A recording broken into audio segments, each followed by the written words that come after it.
Surprise. Dum. Dun. I kept saying I was going to change it, and I never did because it grew on me. It did. It grew on me. It's great up to that point. I Right? You hate the doom. don't hate it. It's just odd being there. I don't even know how it got there. Like I didn't put it there. It just like when I edited the video, and I played it, it was like there, and I'm like, where the heck did that come from? And I just left it.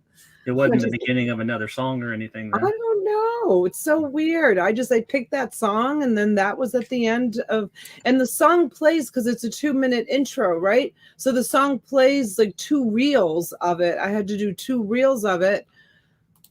And I mean, I could have done 3 reels, but I stopped it at the 2nd reel, and then that doom comes out. I don't know. I have no idea. But yeah, you guys, I asked Stryker to come join me tonight, and he's actually going to be showing some pretty awesome stuff that he's bringing. Well, they'll get to decide that. They'll get to decide that. I'm not so sure, but what's all that stuff behind you? Oh, I'm always buying stuff. Buy. Are you using that United States mail Nope. postal box in Nope. its proper? Those are packages to go out on Monday. Are they? That's like what we all do that, right? Nope. I used to never do that ever. Now I can find 1 or 2 sitting around the house. It's got other stuff in it. Yes. Right. Well, in the beginning, when I first became a reseller, I was using them a lot. And then I saw a YouTuber did a YouTube video about like misuse of United States Postal Service stuff.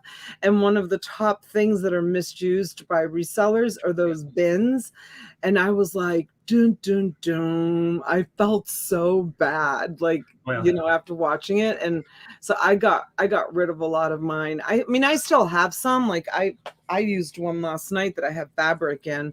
And it's funny because the other day, like last week I was selling a lot of smalls. So I had a lot of small packages of eyeglasses and brooches and stuff where usually I have huge packages going out.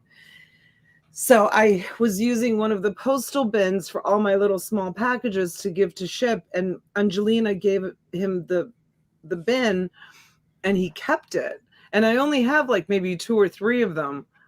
And I was like, tell him you need more. He'll bring them. I know he'd give them to me, but I really don't need them. I mean, buying storage units, I get so many bins. I'm usually selling bins because I have so many. And we wouldn't do that, Susan. And so you can go to jail or be fined. So I said to Ship, I'm like, are you keeping my bin? And he like looked at me and he goes, yeah, this one's all dirty. Let me give you a nice new clean one. And I was like, oh, he's so good to me. I'm like, thank you, Ship. So he did. He got a nice brand new clean one out of the back of the truck and gave it to me and replaced the one because the one that I had, had been around for. I pick them up from the post office and I always pick through them and get all the nice clean ones.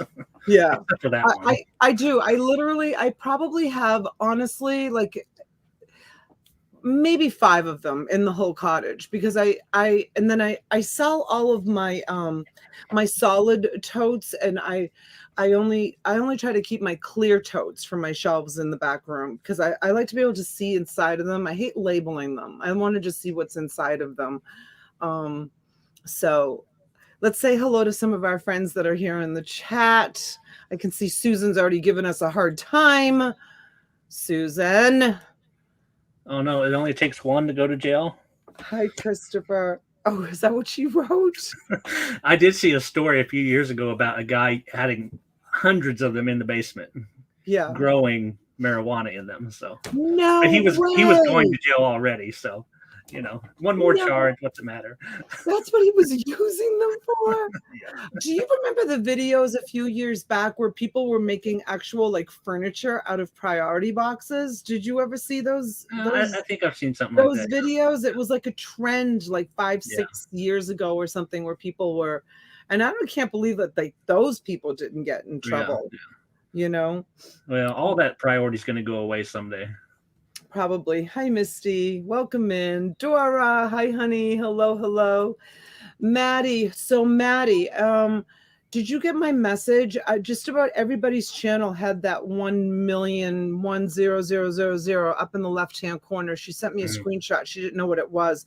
My channel, did you see it? Yeah, I saw it. Yeah, my channel had it on it. T's channel had it on it. So she was wondering what that was, and I didn't know what it was. I still don't know what it was. Did they do away with it? Is it It's still not there there now. I just assumed they hit that many videos, YouTube uploads or something. I don't know. And then there was like confetti all around it too. So it must have been some sort of unannounced like celebration that YouTube had. I have no idea what it was, but that's how many views they have. Yeah, I knew it was a lot. Yeah. Hi, Heather. Hey, Denise. Welcome in. D's Collections is in the house. Nance P. Hello, honey. Mary Pisano. Hello, sweetheart.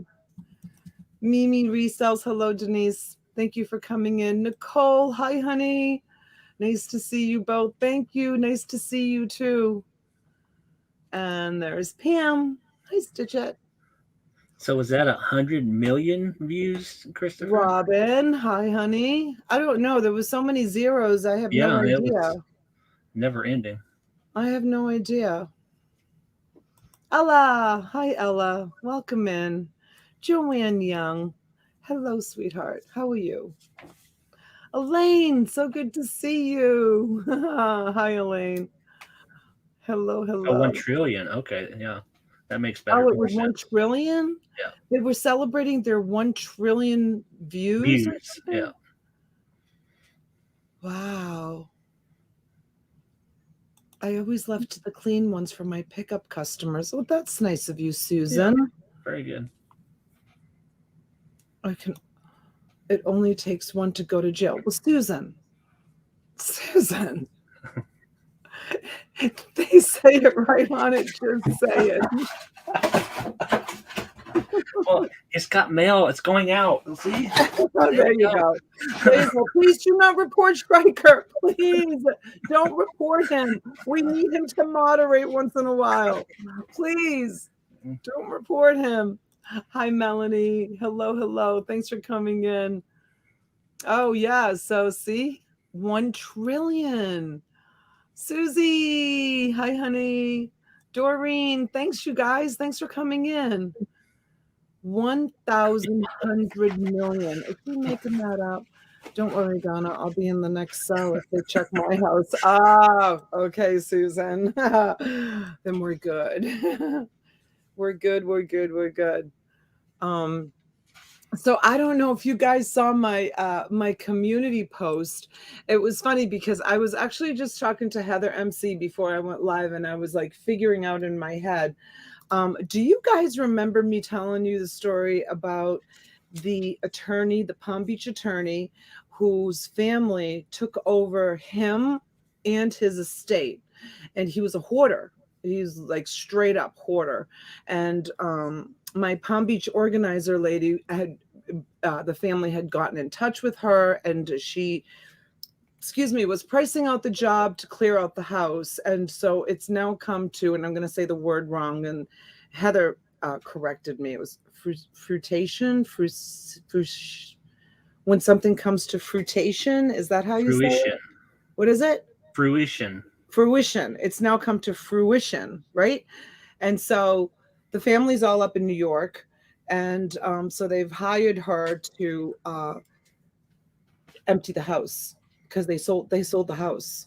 He's gone. He's out of the house. He's been moved out. I don't know if he's up in New York with them or if he's in a home or what it is. So this man has, you know what he collects, but there's no way. So I'm basically invited to come. I'm going Monday. I'll do a video, you guys. I've got permission to do a video, so it will be really exciting. I might even do it live.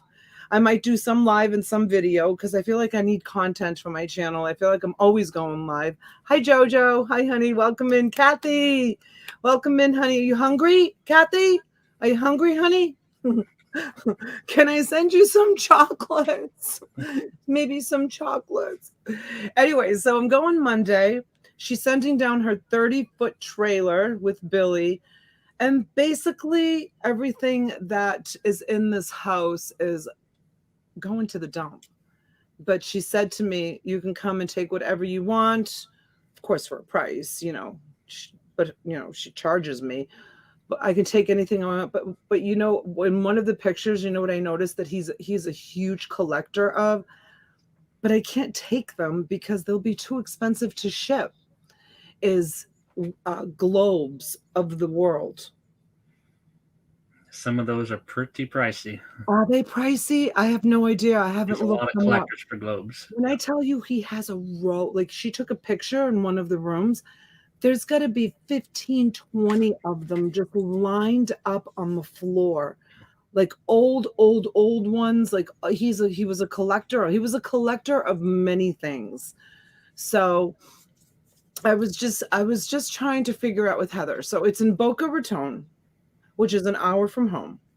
So I really don't want to it is a true hoarder's house, like true hoarder, like not like a neat hoarder, like dust over everything kind of hoarder.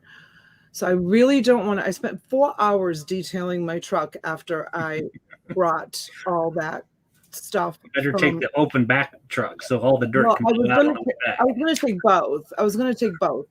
But I really don't want to I literally spent 4 hours detailing my truck after bringing all that stuff from Crafts. Melbourne. Yeah. And the inside of it, like I really I take pride in ownership with my truck. So I keep it very well conditioned and cleaned and vacuumed. And like some of the side panels got scratched a little bit from the boxes, being put in there. And some of the pine wreaths, I took them out of the boxes, and the grapevine wreaths. And there was a little bit of dirt, which I got clean, up on the, but something like if one of those grapevine wreaths had ripped my cloth, I would have been furious. Right. So I always say I don't like to put things in my truck, but here's the thing. So this is this is things that you have to consider when you don't have, I do have the red truck, but when you are going to pick a big load like that up, if I get a U-Haul truck, it's $30, right? During the week, it's 99 cents a day for the miles. So that's $120 in mileage plus $30. Now I'm at $150, the price of gas. Now you're at least probably $70 or $80 for gas. So now you're over $200 just you haven't even stepped out of the door yet, to go pick up the stuff. It's expensive, But how many trips would you have to take with your truck as opposed to, a bigger truck? And that's the other thing too. I don't want to bring that stuff into the cottage. I think I want to put it in storage, and I want to go. And by the way, everyone, we're not going to ban the trolls tonight, so just lay off Cynthia. Leave Cynthia alone. She's fine. It doesn't bother me, you guys. Hi, Jenny. Welcome in, honey. But you can send food next week. Doreen French, welcome in, sweetheart. Good to see you. John Jones, old globes equals dollars. Really? Yeah. It would cost me a fortune. I suppose I could list them on eBay. Right. Well, remember UPS and FedEx are cheaper. So hey, Mom, welcome in. 4 hours in detailing. So my truck cost over $200 to detail because my old Denali that we had, my husband paid someone to detail it, and it was $200 to detail the truck. $200 for detailing. They spent a lot of time on it, and I think that they did a really beautiful job. It was gorgeous, but yeah, it was it took me 4 hours to do it. 4 hours, and I didn't shampoo the rugs. When they detailed it, they shampooed the rugs. They have everything sitting right there to do it fast, and everything necessary. Christopher says, don't list them, sell them here and charge shipping. So you're saying I should take the globes? Yeah, every one of them. Mm-hmm. Really? Mm-hmm. I better go live. Just take some boxes with you, some larger boxes you can put them in so they won't get damaged on the way back. Because a lot of them have paper surfaces that could tear and rip and, puncture. So especially the older ones can. Okay. Hi, Mrs. Anonymous. Thanks for coming in. I was waiting and watching to see if you were going to do anything. What's Robin talking about? I'm always doing something.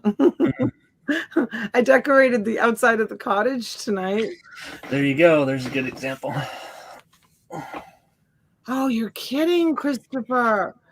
Oh, it's on this other phone. I'd show you the pictures, but oh my gosh. And then Christopher, the other thing that this guy had a huge collection of was now I don't know what's left because I know some people have gone through the house. This is what the pictures that she sent me. He collected kerosene lanterns. Also, he had a huge collection of kerosene lanterns. The glass ones decorated and whatnot. No, like the camping ones. Oh, the Coleman ones? Okay. Yeah, like the Coleman ones. And do you know how to determine the age on those? No. Okay, you just flip it over on the bottom and it'll have a date right there on the bottom.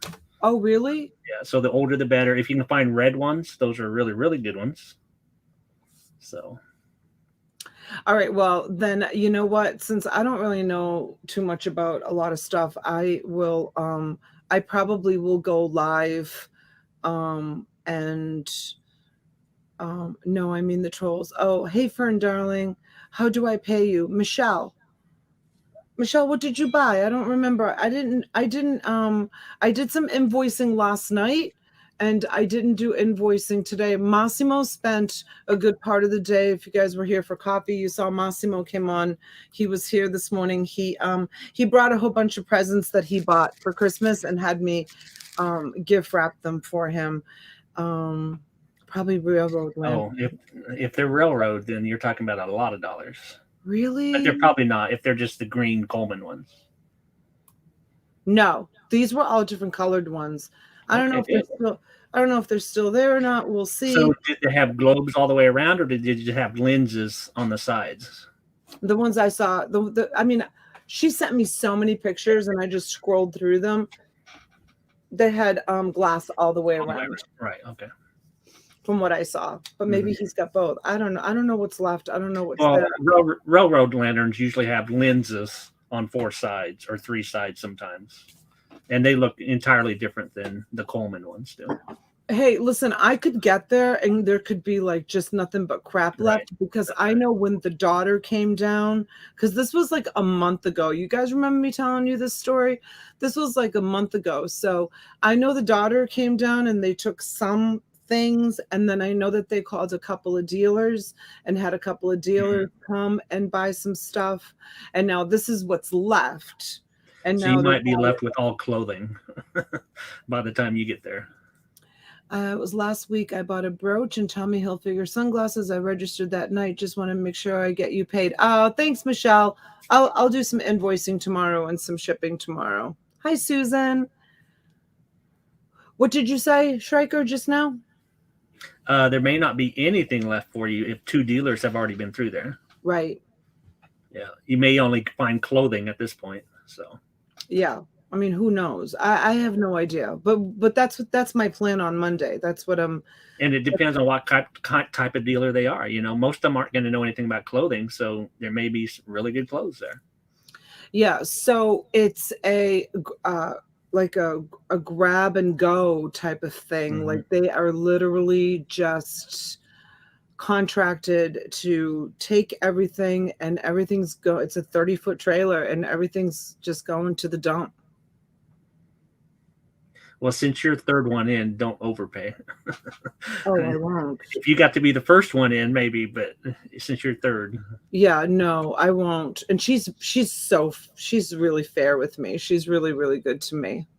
She's the one that I gave the $500 tip to. Remember? Yeah. Yeah, she's the one I gave the extra $500 to. I learned that from I Buy Shit. Christopher.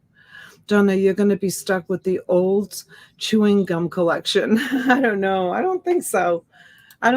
She said that the house is still pretty full. She said it's pretty full. She knows that one of the guys that was in there was going in there very specifically for I guess the guy has some like 2 or 3 jukebox machines. Mm. Jukebox machines, and one of the dealers was going in very specifically for those, and I don't know what the other dealer Well, that's was good going in because for. that dealer probably isn't going to be taking what you want. No, no, I think that they called people to get some of like the bigger stuff out. Right.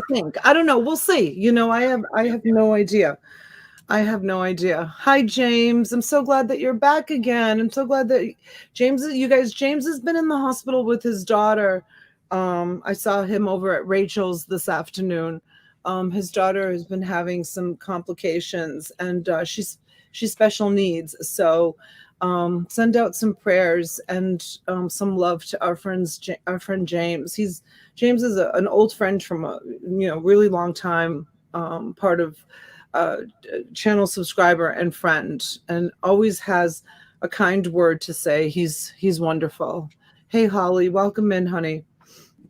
It's good to see you. Maddie, was that you that just texted me about putting in the chat? Yeah. Yes, it was. Yes, Maddie, you can do it now, honey. You can put the numbers in the chat now. We just don't like the numbers going in the chat when we're selling, because then we get confused. Hi, Steven. Welcome in, honey. Because we get confused when there's numbers in the chat. So Maddie is trying to grow her channel, you guys, and she has kind of like a race car channel. It's like mixed content. And she's been posting a lot lately. Has she? Yeah. Yeah. So yes, Maddie, you can go ahead, honey, and put your how many subscribers you have. So it's like I told you from the beginning, sweetheart, it's easy to get to 1,000 subscribers. Your biggest challenge is going to be to get your view hours. That's what you need to do. You need to get your view hours.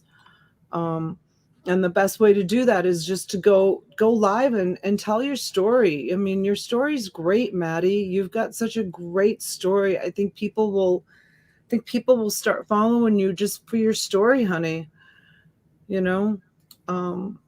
So what do you got for us, Schweiker? Well, nothing just yet. You get to go first. He is having a very hard time. Oh, you're up to 570. Good girl. That's awesome. Who's having a very hard time, Sandy? Who's she talking to? Who's this guy? I don't know. I've never seen him. Me neither. I don't know who he is. He's got a check mark next to his name. He must be important. He must be special. Special. He's a special kind of guy. Pirate. Hi, Mike. How are you? I came into your live the other day, and I was just about to type. I think you were just starting, and I was just about to type, what lot are you on? And I got a phone call. And then I forgot to come back. And I'm just remembering now. It means I'm on the naughty list. Pirate, you are on the naughty list. Your left hand tonight is Schweiker. Yes. I've been getting tons of new subscribers since I started my 12 days of thong. Oh my gosh. I don't think I'm subbed, Christopher. So funny. All right. Sandy's on a new device, but you still have your wrench, so. She has her I have my YouTube pulled up. Okay, you guys. So if there's anybody new in the background and I have 49 subscribers. Ozark Mountain Reseller Sandy. Sandy, did you change your name? Do we know who you are, Sandy? Hi, just Jackie. Well, we must know who she is. I know, because she has a wrench. Unless she's someone that's really, really old. And, in the beginning, we were wrenching everybody. Steven, where have you been? You're less scary than I thought. Hi, Anna. Schreiker used to come on all the time, but then he got really busy. He's a big time. He does a lot of eBay and Amazon. eBay and Amazon. So Sandy says yes. I asked so many questions. Which yes are you yesing me to?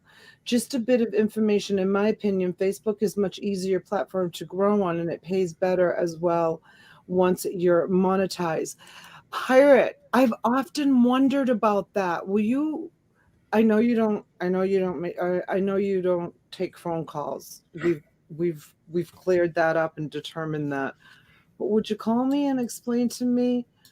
Hopefully YouTube isn't listening. It was yes. I changed my name. Okay, I need to know who you are, Sandy. And you need to fill out a new registration, please, honey. Pirate, will you call me and tell me how it works? Because I don't know how it works. And I have, I've got those two groups that are pretty big. I think that they're pretty big. So since you already more than you have a lot more subs in here even on those channels. Oh my gosh, yeah. One of them, I think, isn't it like up to 15,000 or something? 10 or 12 or something, yeah. I don't know. Hit the thumbs up. We'll bring you something nice. Santa will bring you something nice. Okay, I'll do that. Thank you, Sandy. Thank you so much. Yeah. Pirate, maybe you can help a local girl, a fellow YouTuber girl friend out and explain to me what I need to do that. It was very simple. Groups don't pay. You need a page. People like and follow, and you release content. What do I have? Do you know if I have a group or a page, Schreiker, on mine? You have several groups. Mine are all groups? Yeah. You have a page, your main page, and the Denali page, but you also have 2 or 3 groups. Oh, so is my storage unit buyers? Oh, you have a group. Pirate knows. Mm-hmm. So once it's a group, can I change it to a page, Pirate? How do I do that? But you can start a Donatello page and come on as a turtle? I think you meant Donatella, but yes. But you have your own page, so you could do it on that page, your name page. Different entities. So what you're saying is if I can advertise on my group, my storage unit buyers group, that I am changing it into a page and make a page and then keep listing that page in my group to have people come over and join the page. Is that what you're suggesting, Pirate? I'm sure he'll call you tomorrow. He's not going to call me. He's not going to call me. He doesn't call me. I'll call him and he's like, I don't take phone calls. He's got a check mark next to his name. He's like too big and popular to call me. That's right. I'm surprised he's posted like 10 times already. He called me once. He called me once, Pirate, and he had me on the phone for like an hour, but he was so hot under the collar, he had to vent. Not about me, about someone else. And he so there's 3 different types of pages. Okay. Invented. There are 3 different types of pages. One is where people befriend you. One is a group, and one is a page to follow and like. Well, yes, can share content. I have shared my Facebook videos on your Facebook group. Wow. Yeah, really. So you wait until I get my page, and I'll be sharing on yours. And we can, if you show me yours, I'll show you mine type of thing, right? Pirate, you on board with that?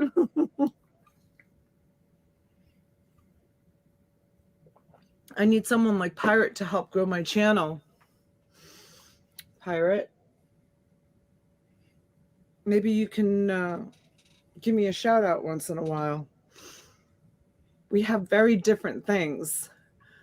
You guys, Pirate does auctions also. Note the name. But for anyone wanting to make videos, I suggest use Facebook. Really, they like your page, and then Facebook ads automatically appear on your page. Huh. I didn't know that.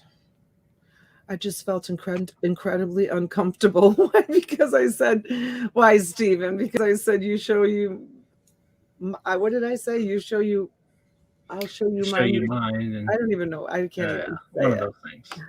Kind of moms, you need 10,000 followers. Throw Donna a bone, pirate. See, Susan says it. She hates texting. I do.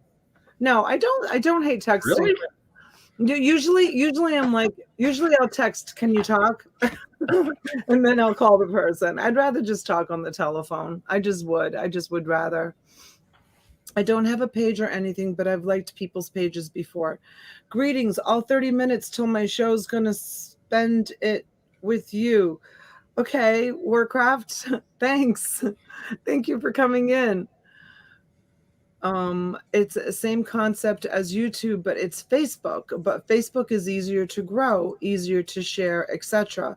See, my Facebook page, like I don't know what I would call it because my actual Facebook, is it my page, my personal page? I have just like my family and my like close friends from like high school, people I grew up with, my family in Italy. And then I have like my groups that I wonder, is my second Donatella Bottolino page, is that a group or is that a page? I don't even know. I think it's a group. It's a group too? I don't know what I'm doing. You have 2 or 3 groups. You don't want to connect. I have learned when you get people to leave Facebook or YouTube or vice versa, the platforms hate that. They want people to stay on that platform. Donatella the reseller, it will come to you in your sleep. Oh, I kind of like that, Donatella the reseller. But I kind of do a little bit of everything, Pirate. I don't just do reselling. I do like a whole family like vlog type of thing. Donna, have you heard from Pat Dees? He put out a video today that said he had sad news. His mother-in-law passed. Yes. Yeah, she died. He actually, I don't know if he put that up today, but she died. She passed away 3 days ago. About 3 days ago. So here's one of your groups that people can join. You have 16.8 thousand members there. And it's a group. That's a group. But I need a page. You need a page, yes. But if you can get people in those groups, you can maybe convert them over to your page once you make a page. And then another group has 13,000 members for the second page here. It's also a group. It's also a group. I need to make them into pages. Stephen. So Schreiker is a reseller and has been for many, many years. His niche is books. That's not a wallpaper behind him. That's actual. He built those cupboards behind him. He worked in woodworking, building bookcases for people for years and years, right? Am I telling the story right? Well, I built houses first, but yes, I can build shelving. Yeah. So he built those beautiful bookshelves, and he's a collector of books, and he's also an eBay seller and an Amazon seller. And that's what he does. Holly says, I'm mad at that group. She's a mod on that group. Oh, sorry. Sorry. Thank you, Holly. You can be a mad mod. That happens. You can be a mad mod. We have mad mods sometimes. You make a video, post to the page, then share it everywhere. Share it in your group. Hey guys, I'm uploading content here, yada, yada. Huh. Hi, Lisa. Welcome in, honey. Good to see you. Wow, 75 of you guys popped in with like literally a moment's notice. I really appreciate you all being here. You guys are awesome. I love you guys. You know, I got to go make sure I locked the front door when I came into the cottage. Hold on a second. Hold on. I don't know if it's locked. Yeah, Mrs. A, they come and go. I do this every time I go live in here. Sometimes you get all the notifications, and then you can go days without getting any. That's YouTube. I mean, it's a super safe neighborhood. I just, like to be locked in when I'm here at night by myself. Donna, you were right. I double clicked it to look at the video he posted, and he did post it 3 days ago. YouTube has not been giving me most of my notifications. Did you say something when I stepped away? Why is Steven saying, holy moly, awesome, good for you? Because of what I said. Seller, I guess. Yeah. Yep, he's pretty amazing. Lock the doors and hide the keys. I'm locked in. I'm all locked in. Front door, back door, every door. Donna, I filled out another registration. My name was Sandy. Okay, I added my eBay and YouTube name in front of it. Thank you, honey. Thank you so much. Thank you for doing that. It's part of the system. They don't do it for many, Jesus. Oh, it's part of the system. Yeah, I always tell people so I don't know if this is a myth or if there's any truth to this, but I was talking about this last night. I think what you need to do if you're not getting notifications, Pirate, I don't get your notifications anymore. Like I used to get them all the time when you went live. Either you haven't been going live as much. He was live today, and I don't think I've seen one either. No, I don't get his notifications. Yeah. So I tell people, and I don't know if this is a myth, but you might want to tell your people too, Pirate. I don't know if it's true or not, but I tell people to, hey, Beetle Gal, welcome in. She says, hi, Schreiker, nice to see you. I tell people to unsubscribe, resubscribe, make sure you hit the all bell notification and go and watch a video, even if it's for 5 minutes. And I think that's what throws you into the algorithm so that YouTube sees that you are, and I mean, I didn't hear this anywhere. I mean, I heard some YouTube content creators kind of talking about it, and then I kind of like came up with my own scenario. So I don't know if there's any truth to this, but I think that throws you into the YouTube algorithm, and YouTube sees that you are watching Pirate, and then they will start sending you notifications that he's live. Right? Sounds good to me. He's so smart, Steven. He knows so much about stuff. I keep asking. Ozma knows more than I do. Ozma's really smart too. Ozma, you here? I'm showing designer clothes, Ozma. You better be here. I keep asking everyone to send me YouTube handle link, and I have to send to YouTube to prove not They didn't God. get it. Yeah. That's what YouTube keeps telling me. Of course, they'll just come back and say, "Oh yeah, they received it." Oh, really? And he can spell, yes, and pronounce words.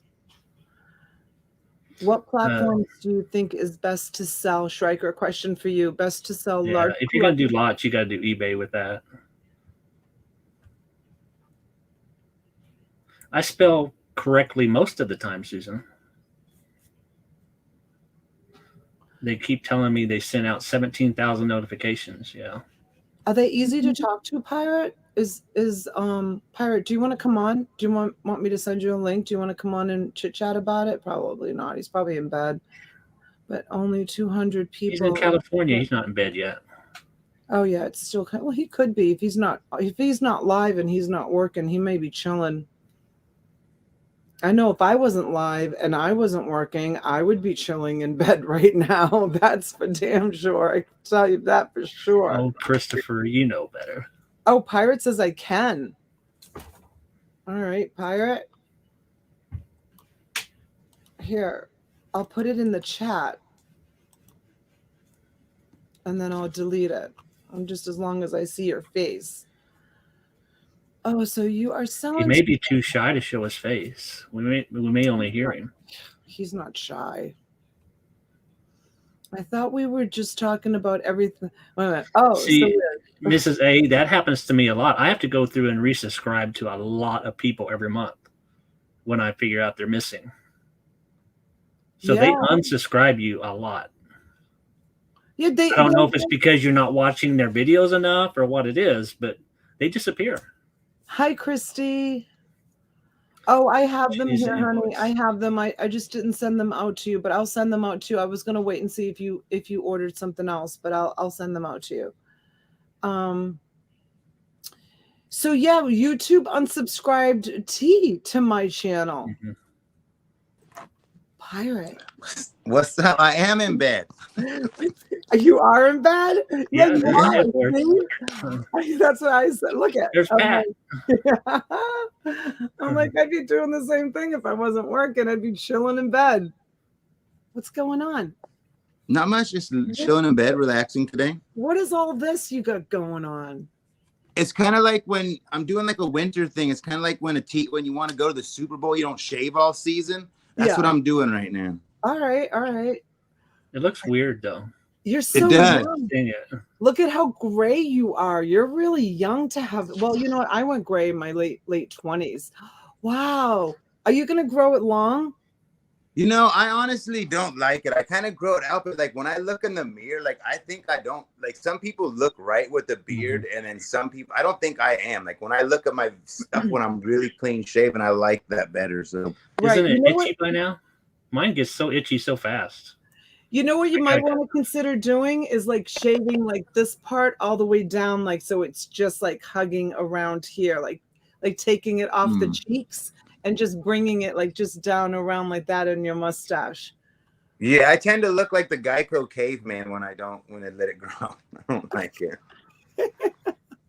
So what made you start the Facebook page, not group? Well, someone tell you about it?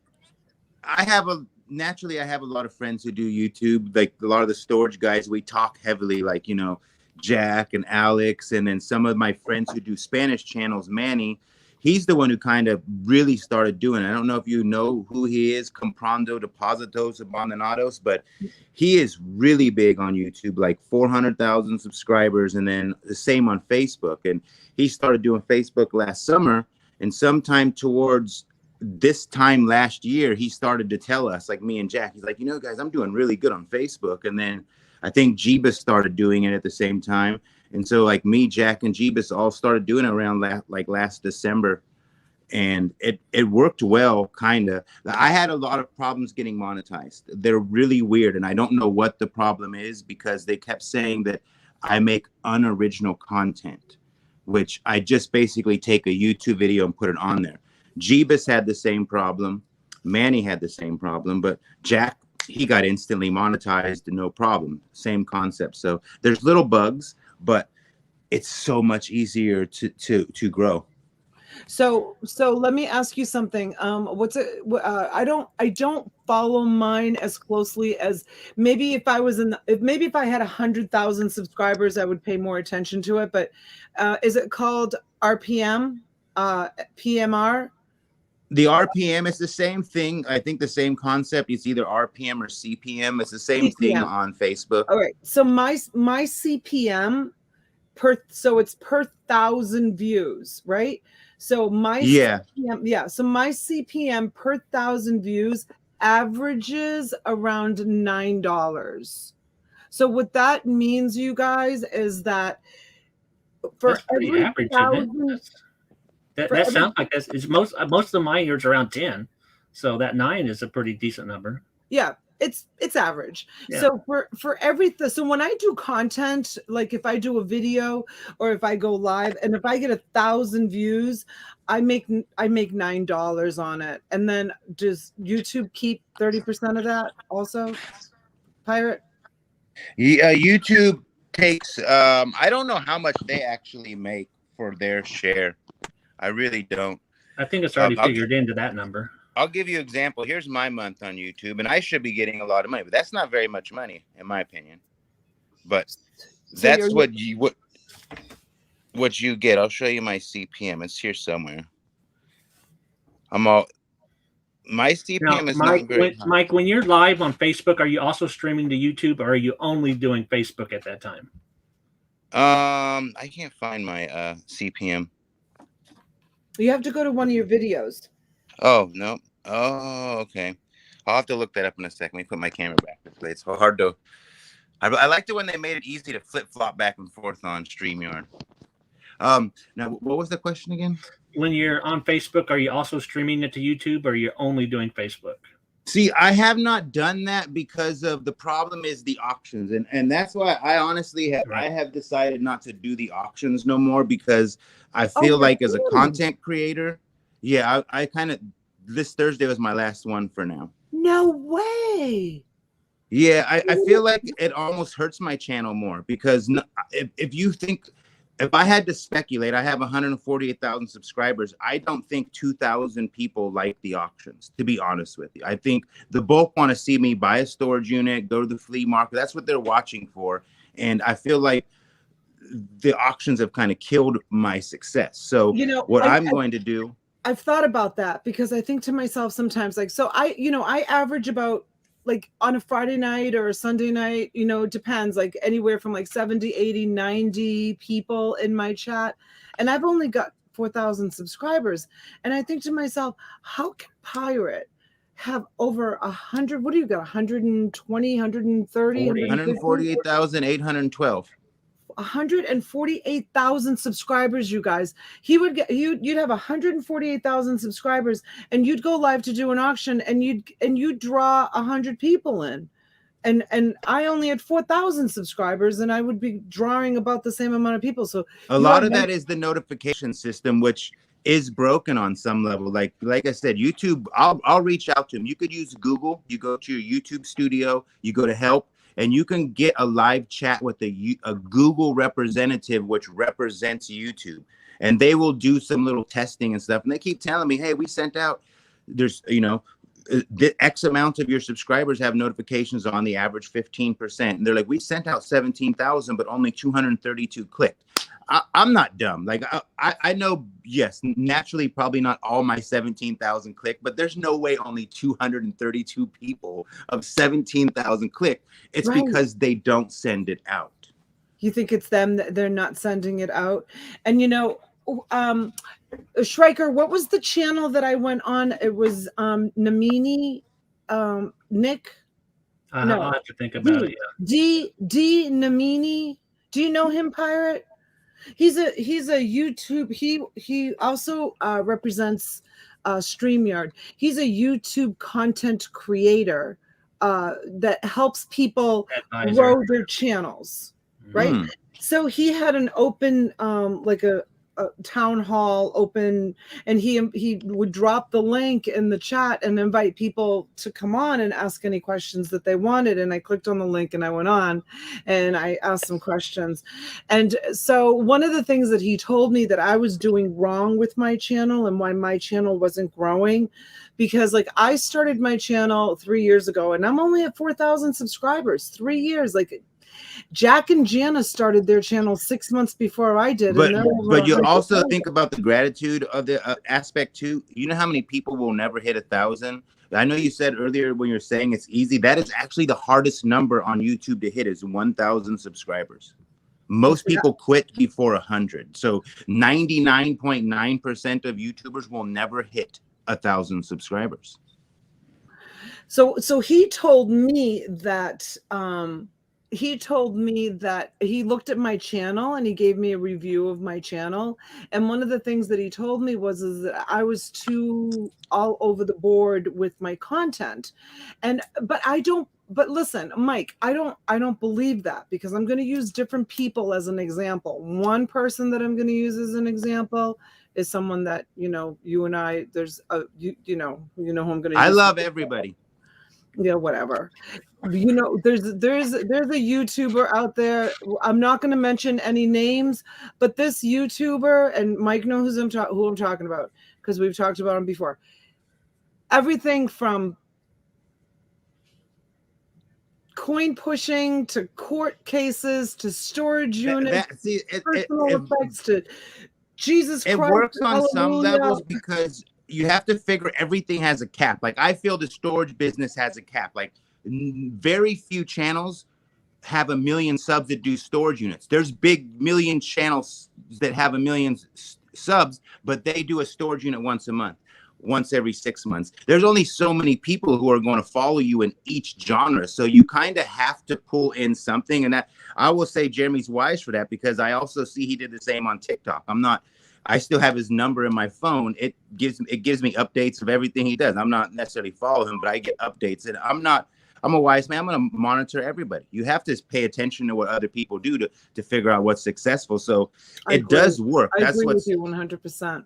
That gives you proof that it works. Even though the person told you not to, Jeremy gives you proof that diversity will bring you more success, possibly. It could also tour people too, because like on a TikTok platform, if you watch TikTok, people do the same video over and over. There is no diversity. They do the same pattern, just a different word, different song, but a lot of consistency is big, obviously.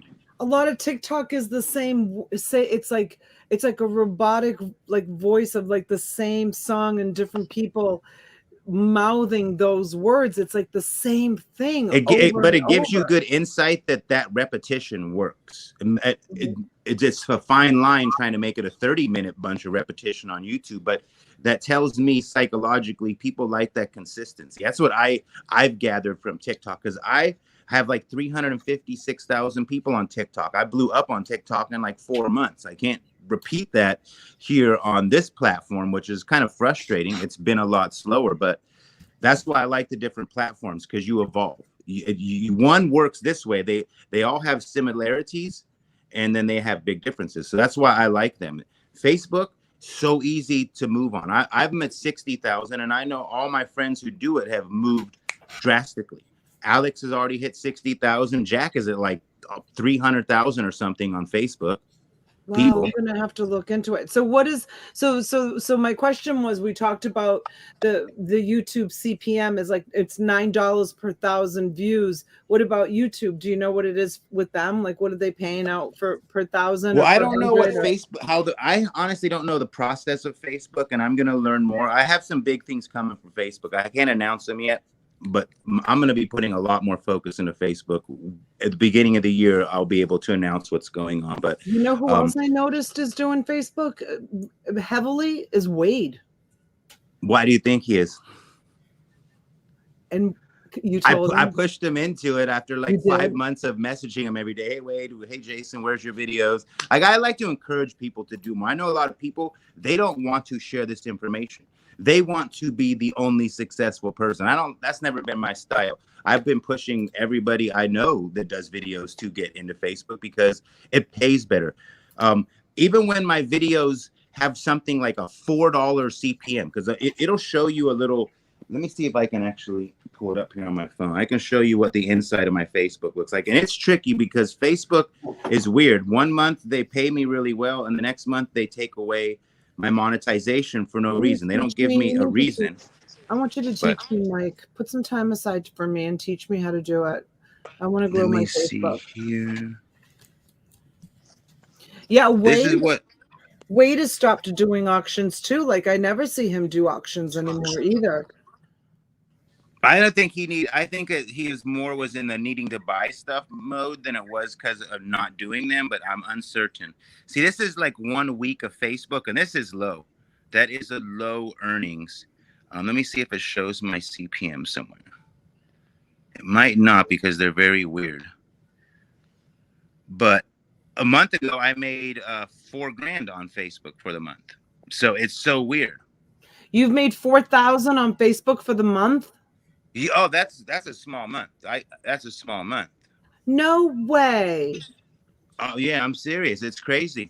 1 month I made $4,000 in a month, 2 months in a row when I only had like 20,000 followers, and then they took my monetization away for like 4 months. Pissed me off. Like I almost gave up making videos because I was tired of fighting this. Like it was like, is it worth the stress? Play one of your videos. You know? Play one of your videos that you have. Well, you're not doing auctions there though, right, Pirate? You're doing just storage unit stuff. I just run what I originally planned to do, is which content, and it's the same videos. Like I put the same videos. If you see it on YouTube, it's a couple days later, it's on Facebook. Baby J just puts my videos on Facebook, and then we release them a couple days later. But the videos take off more. Like the cop video where I called the cops on the boxes of weed in my storage. On YouTube, I got like 10,000 views. On Facebook, I got 1.4 million views, and it paid me like $900. So now let me ask you, can you take your videos that you've already posted on YouTube, download them into your computer and upload them to Facebook? Videos that you did a year ago or 2 years ago? Oh, yeah. Randomly, you will run into errors. I don't know why, but there are some videos on YouTube. Jeebus had the same problem. They won't download. Alex and Liz had the same problem, but it's very seldom. It's like 1 in 100 videos, and you could just screen record them. That's what Liz does. I just skip over them if I can't download them. But you can literally just start from your first video you ever put up as an actual video and then release them. And I would like to do my lives on Facebook. I remember you asked me that. The auctions have held me back from that because you can't be on Facebook auction and YouTube, and you can't expect somebody on Facebook to want to watch you sell on YouTube.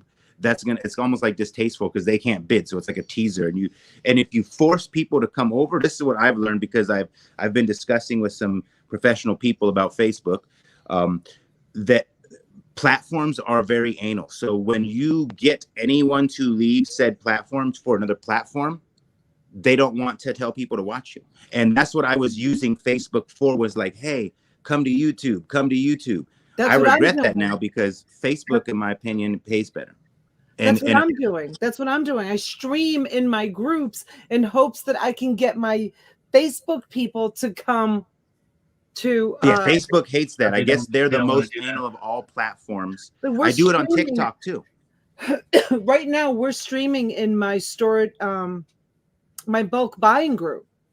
We're streaming live in my bulk buying group right now. Sometimes I stream live in my storage unit group, and sometimes I stream live in my bulk buying group.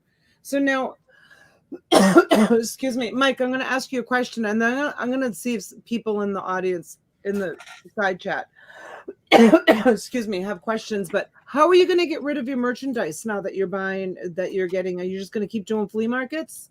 Well, what the first thing I'm going to do is I am going to still make a sale. But see, like, before we were doing YouTube auctions, that was never a thing. We're resellers, you know what I mean? Like, we have a very, very lucky avenue with that, which I think is almost unfair. So how do you teach somebody to be a reseller when you have a platform nobody could use? That for me is a struggle, because I feel like it's hard for me to teach somebody how to do this with nothing when I have the ultimate advantage. That makes me that's one reason why I don't like it, even though it's fun. Don't get me wrong. But what I'm going to do is I'm going to try once a week to release a video as the members only. Like I implemented a 99-cent members thing. And basically, I'm going to offer buy it now. So if somebody wants to buy it, they can comment, and I will still sell stuff, but it won't cloud the ambiance of what my whole objective has been here. And if it works, it works. If it doesn't, then I'll just eBay. It works. I've been doing buy it now videos for a long, long time. And I actually convinced T to start doing buy it now videos to get rid of a lot of her stuff, and she's doing great with her buy it now videos. I mean, I just did a buy it now video with a clothing lot for $1,000, Mike, and it sold in 15 minutes. 15 minutes, $1,000 clothing lot. It was all designer clothes. So the buy it now videos do work, and people like them. People like them. That's gonna be what I'm gonna try. And like I said, if it doesn't work, I'll just go back to being eBayer. There's a lot of I sell heavily on eBay still. Like I average about $10,000-$15,000 a month in eBay sales. That's my main source of sales, is not the auction. It's eBay. Yeah. I don't think I'll ever quit doing the auctions, because I love the interaction with my friends that come and watch me. That's my favorite thing in the whole wide world, is the interaction. Yeah. And while I'm interacting with them, I'm making money. So I have to say, like, and I've said this to you before, and I know a lot of people have said this to you before, my favorite Mike the Pirate was the early days. Where'd you go? Will you stop fooling around? Okay, there it is. That's my current Facebook RPM there, and it's down 27%. Wow. Okay, so that's about what YouTube pays, and that's per 1,000 views. Yeah. Well, that's low. That's low. It's down 27%. So yeah. So listen. So what I was gonna say was my favorite Mike, the Pirate, was when I first started watching you, which was like 4 or 5 years ago, was when you used to come on and do the heart to hearts with people and answer questions in the chat and just talk about people. So, talk to your audience and talk to people. Yeah, I and miss just- that. I miss doing those. I feel I like loved riding to school with you and your son. I used to ride to school with you and your son all the time. I did. I used to watch you all the time. And when you used to drive out to that park and watch the sun go down when you were homeless. oh yeah. And you were sleeping in the car. I used to watch you, and you used to talk about your girl that you were trying so hard to get, and you finally got her. And I was hoping that you would get her. Like, I know, like I used to watch you all this. This was way before you did auctions, way before you started doing auctions, and you would just have heart to hearts with people, and people I love. feel like the whole auction thing kind of consumed everything I did. Like it made me tired, exhausted. It took from the lives. Like I can't go live without selling stuff. I feel like I have to run an auction.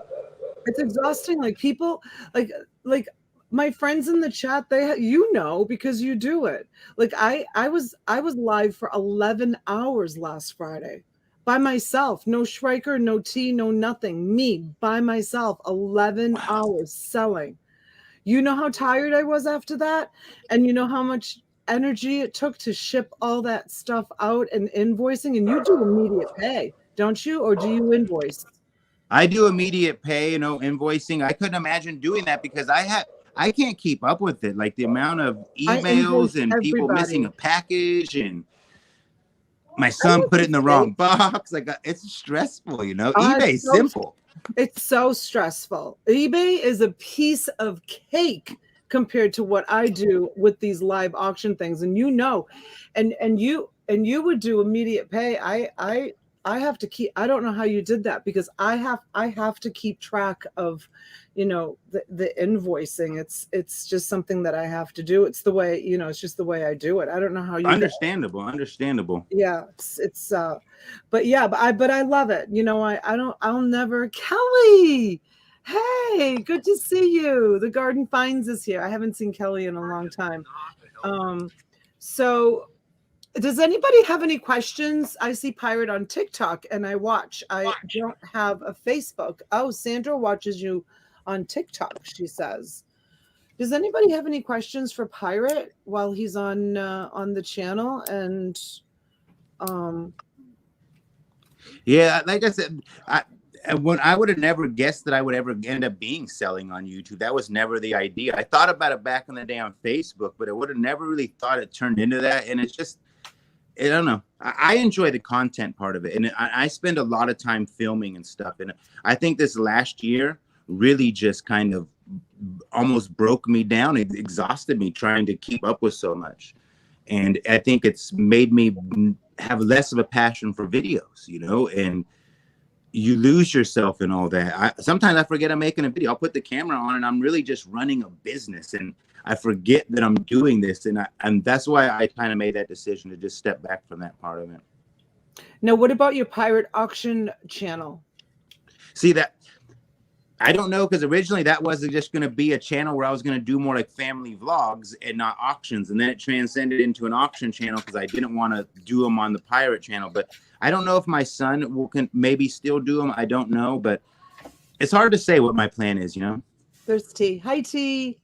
As of right now, that's just a dormant channel. My son is, he wants to finish his last semester of high school in where we used to live in Martinez. So he's going to live with his grandma for like the next 6 months or 4 months. So he's not going to be here. So I don't know if he'll run auctions or not.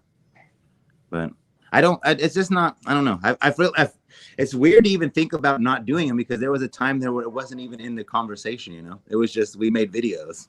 It's hard to maintain 2 channels. I started another channel and I call it, my friends call me Donna. And that's the channel that I was just going to leave this channel as just auctions, and just selling events and storage unit buying, estate buying, stuff like that. And then on the other channel, I was just going to do My Friends Call Me Donna, more of a family vlog type of thing, cooking shows and stuff like that. But it's too hard to maintain 2 channels. I can't do it. It's hard enough to make it's, I always say to T, I've got to make more content. I've got to make more content. I go live every day. The other day I was live 3 times. I was live by myself in the morning, and then I was live with T at 4 o'clock in the afternoon, and then I came on at 9 o'clock at night, and I was live at night too. I mean, you probably see how often I go live. I'm live every day. It's hard to make content when you're live, because live is basically content creation. Like you're just live doing it, and there's no need to edit and stuff, but it's the same concept. The camera's rolling. That's what I feel is the problem. Like if you go live every day, you don't have time to do that. That's why I ended up going from a video a day to hardly doing them at all. Now I've got back to at least a good every other day rhythm, but that's also because of Baby J and doing editing for me. I had to literally delegate, and that's where I'm at now. Is I'm starting to delegate a lot more, and I'm giving up a lot. Like I said, I can't discuss too much. So I got to be careful, but I'm doing some big things differently here soon. That's all I could say. So I've often thought about that. I've asked my own children, who are so talented, to edit videos for me or help me, do content from my channel, and they're just not into it. They just don't want to do it. So is it pretty affordable to hire someone to help you piece together and do content? I mean, is it expensive, Pirate? Straight up, beyond. Well, I'm paying my editor $70 a video. I don't know how long it takes them. I know it's got to be at least an hour, but some videos are several hours long, and that works out to a little over $1,000 a month. Right now, I'm not making a ton on YouTube. Some months I've made, like last month, I think I made like 4,000 something. This month went way down, like the 2,400. Last month was over 4,000. So you got to figure that leaves me room to work. But the problem was I was making nothing on YouTube because I wasn't able to produce videos. Like before Baby J came in, and I'm just all auctions and I'm trying to film. The videos weren't coming out. When I used to just be a video maker, a video a day was cake. I lived that life. I was all videos, and I was averaging almost 5,000 a month on YouTube when I was doing that. But so let me ask you, how does it work? Do you send him the video and then you give him full reign as far as what he wants to do with it, and then you pay him? Is he taking any other customers? Is he taking customers? No, I don't think. No, he's not. He doesn't have no intentions of being an editor for anybody. But I think you could find somebody. I think it wouldn't be hard to find somebody if you try to do that route. And I am trying to pay him decently so he sticks around. Like he didn't start off at 70. I think we start off at 60, and I told him I'll give him 10 more a video. My videos are pretty cut and dry because I try to film in a manner, like, for example, box is about to open, click, box is done, stop. I try not to give him tons of stuff. I try not to give him a bunch of cuss words or me doing inappropriate things that he's got to monitor, but he does have to listen because I do make some mistakes sometimes, or Uncle Michael might walk in and say something wrong, et cetera, et cetera. So he has to pay attention. But I literally let him have creative rights to it, because I feel sometimes people, like especially myself, maybe we think I know more than I really do, and I'm holding myself back. So giving him the creative rights opens me up to things that I wouldn't try or think about and expand to. So it's kind of been a gamble, but my revenue has minimum doubled since he's done it, and even quadrupled in some months since he's been my editor, because the consistency has come back. Have you ever tried Fiverr? That's for is that for video editing or for logo design? All of it. For anything. Okay, I never tried them for that, but they keep offering me possible endorsements on TikTok, so maybe I should look into that. But I thought they were just for like logos and stuff. So I paid $5 for my banner. The banner that Fiverr made for me, and then I gave the guy a $5 tip. He charged me He charged me $5 to make my banner. Have you seen my banner? It's like really bright. It's hot. That's pretty cheap, because I thought they were like minimum like $50 a project or something. No, you get to pick. So you get to pick who you want. My guy was like in Bangladesh or something, and someone said that $5 over there is like a whole week's pay or something. I don't know. but and he had it back to me in like one day, and you can do as many edits as you want with it.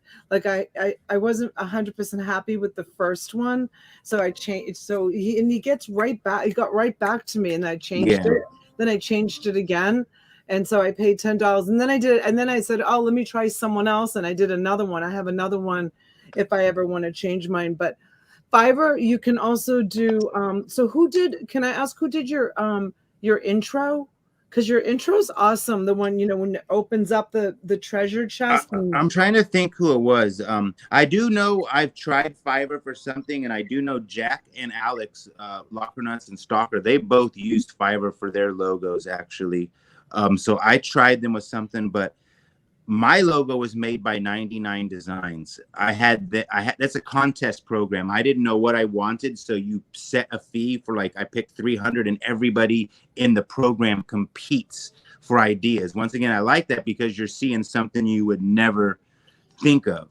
Hi Kyle, thanks for coming in. Was that your for your intro, or was your That's for my logo? I'm trying to think who the intro was. I think it was a company here near me, and it didn't turn out the way I wanted it to. It was kind of, but it was more like it's more like they're doing a convention, and they're showing a project type videos that didn't have the feel that I was hoping for. There was supposed to be a lion jumping out. I think I paid $300 for that. For your intro. And is it 30 seconds? I think it's like 13 seconds. So it's really short. And then here's another question. In your opinion, what is the ideal minutes that a video, a content video should be? Because I asked D this same question, and he told me that it should stay between, I think he said, for those of you that watched me that night on that channel, if you remember, I think he said between 15 and 18 minutes is all a video should be. It shouldn't be any more than that. Yeah. There's so much speculation in that, because that's the problem that I have with the platforms in general, all of them, because nobody gives you answers, right? Everything's speculation. It's what he said and she said, and that's frustrating. But it's got to be a minimum of 8 minutes, because you won't get commercials, right? So know that's the minimum, but I don't think that's enough. If my videos are under 15 minutes, they always have less views. I don't care if I found the Fountain of Youth in it. Anything under 15 minutes, it's like a 10 of 10 every time. I remember when I used to talk to Jeremy a lot, he always told me like 24 minutes. And I took that to heart, because he told me YouTube wanted people to have 21 minutes of watch time with a 70% duration or something like that. So I personally believe longer the better, because think about it. The more commercials, the longer the video, the more watch time you're keeping people there. So if you have 30-minute videos and they're watching a minimum of 50%, then your average duration stays at 15 minutes. That's a pretty good number. See, I haven't studied YouTube the way you probably study it, and the way Jack studies it, and the way Jeremy studies it, and the way probably storage stalkers study it. I haven't, because I use my platform mainly to just, wholesale out my merchandise. I tell people, like, when I just went and made this big huge clothing purchase, I tell people I'm a broker to resellers. That's what I call myself. When people say to me, why do you want, all of this stuff? I tell them I'm a broker too. So that's what I use my platforms. So when I get that check at the end of the month, it's mostly the money that I've made is through super chats, like from people giving me super chats. Like, I don't make any money on these videos. Like this video that I'm making right now, I'll be lucky if I make $2 on it. That's it. So I don't really, I don't study it like you do. So I feel like, like what's your opinion on shorts? Tell me what your opinion is on shorts. I don't even do them, because I feel like they don't do nothing. See, the catch to YouTube is, from what I understand, they only give out 3 notifications a day, right? So in a 24-hour period, you get 3 notifications. If you're suffering from a notification issue, that's kind of touchy, right? So a community post is a notification. A story is a notification. A short is a notification. Your video coming out is a notification. Your video dropping is a notification. So I've never done shorts because I'm always worried about that aspect of my notifications. But I do know that naturally YouTube likes them, and there's a lot of people who are just making shorts. It's kind of like, in my opinion, what a short is. It was their way of trying to compete with TikTok, because TikTok's a smaller, fast-paced audience, right? YouTube is more of a, I want to watch some substance. TikTok is, I need this real quick coming down my screen nonstop. So a short is like their way, I think, of competing with TikTok. See, well, look what Robin said. She says, Donna, I like the shorts you put out. I think they're great notifications. So the reason why I try to put out a short almost every day. And I think that when people get the notification for the short, it keeps them like, oh, you know, oh, there's a notification. There's a short from Donna. Oh, let me see if she's going on tonight. Let me see if there's a thumbnail on for her tonight. Let's see if she's going to be selling tonight, or if she's having coffee tonight. So to me, I use the shorts as part of advertising for my channel. I think shorts are important. You don't think they're important? You see how now is, do you know? I don't know. I'm clueless to them. I'll make it as, that's probably about the honest I could be, is I'm slightly clueless. I know that they a couple months ago announced we're putting this much towards the revenue of it or something like that, you know. But I noticed what I don't like is they come in the same area as the videos, right? They show up like where it says content and live. They're in that, and that's what throws me off. Mentally, they're saved there, and I don't want stuff saved there with my content, kind of. So yeah, I could be making a mistake not knowing that they're good. I just don't know the answer to it, really. who knows? I don't know. You know, Susan made a point there. She doesn't get notifications on community posts. I've never gotten one on a community post before. So no. I don't know if they're going to send them out on the community stuff at all. And I post on my community page almost every day. Almost every day. I never see them for that. That's where YouTube tells me, they're like, well, are they on personalized or all or none? That's what they would tell me, which would just piss me off and it annoys me to try to contact them, because things like that should not have a problem. All is all, and it's real simple. I mean, I'm sure you're definitely all to her, right? The community, like his notifications are set to all, right? So that there should be no discrepancies in that. Right. You should get everything. You should get everything. But yeah, no, but YouTube isn't sending them out. I mean, it's like Stephen PB right here in the chat. He says, I have to work pretty hard to find when Donna's being online. He never gets my notifications. And I've told him, you know, before, and I don't know, Stephen, I'm sure you did it, to unsubscribe to me and then resubscribe to me, because Stephen, you know, he likes coming to my live events. You know, he's like one of my staples and he has to look. It's stressful. I can tell you that. Like in the last year or so, it has really just pushed me to almost not want to do this no more, because your head spins around a circle. You contact the company, they tell you these things. Well, we sent out 17,432. No, you didn't. Like, no, you didn't. So I'm sorry, but you didn't. Well, they always do this. They send you this whole little, I understand, I empathize with you, I feel sorry you're dealing with this. Here, read this reference guide. And it's the same damn thing every time. Unsubscribe. Sounds like resubscribe. They do tell you that? Yes, they do. It pisses me off. I want to choke somebody. I want to break my laptop. So when you say that you're talking to YouTube, are you talking to them like in a side chat, like in a like where are you talking to them? Like how do you contact I'll walk you through how you do it right here. I'll just show you. Want to share your screen? I have to do it on my phone, so I'm gonna. Well, if you want to share your screen, are you on your laptop? I can't show I'm on a phone, and I'm going to show you via my other phone. Okay. So when you go into your YouTube Studio app, you just go right here, and you go to help. Well, let me go back so I can make sure you see it. So right here in the top corner, this one here, you click on that, and it's going to go to help, and you go down to help. and then you hit contact us right here. And so basically it's going to go with some yada yada. You just could type in, just for the sake of this, just try the word hi, because I don't know. Oh no, we got to have 3 characters.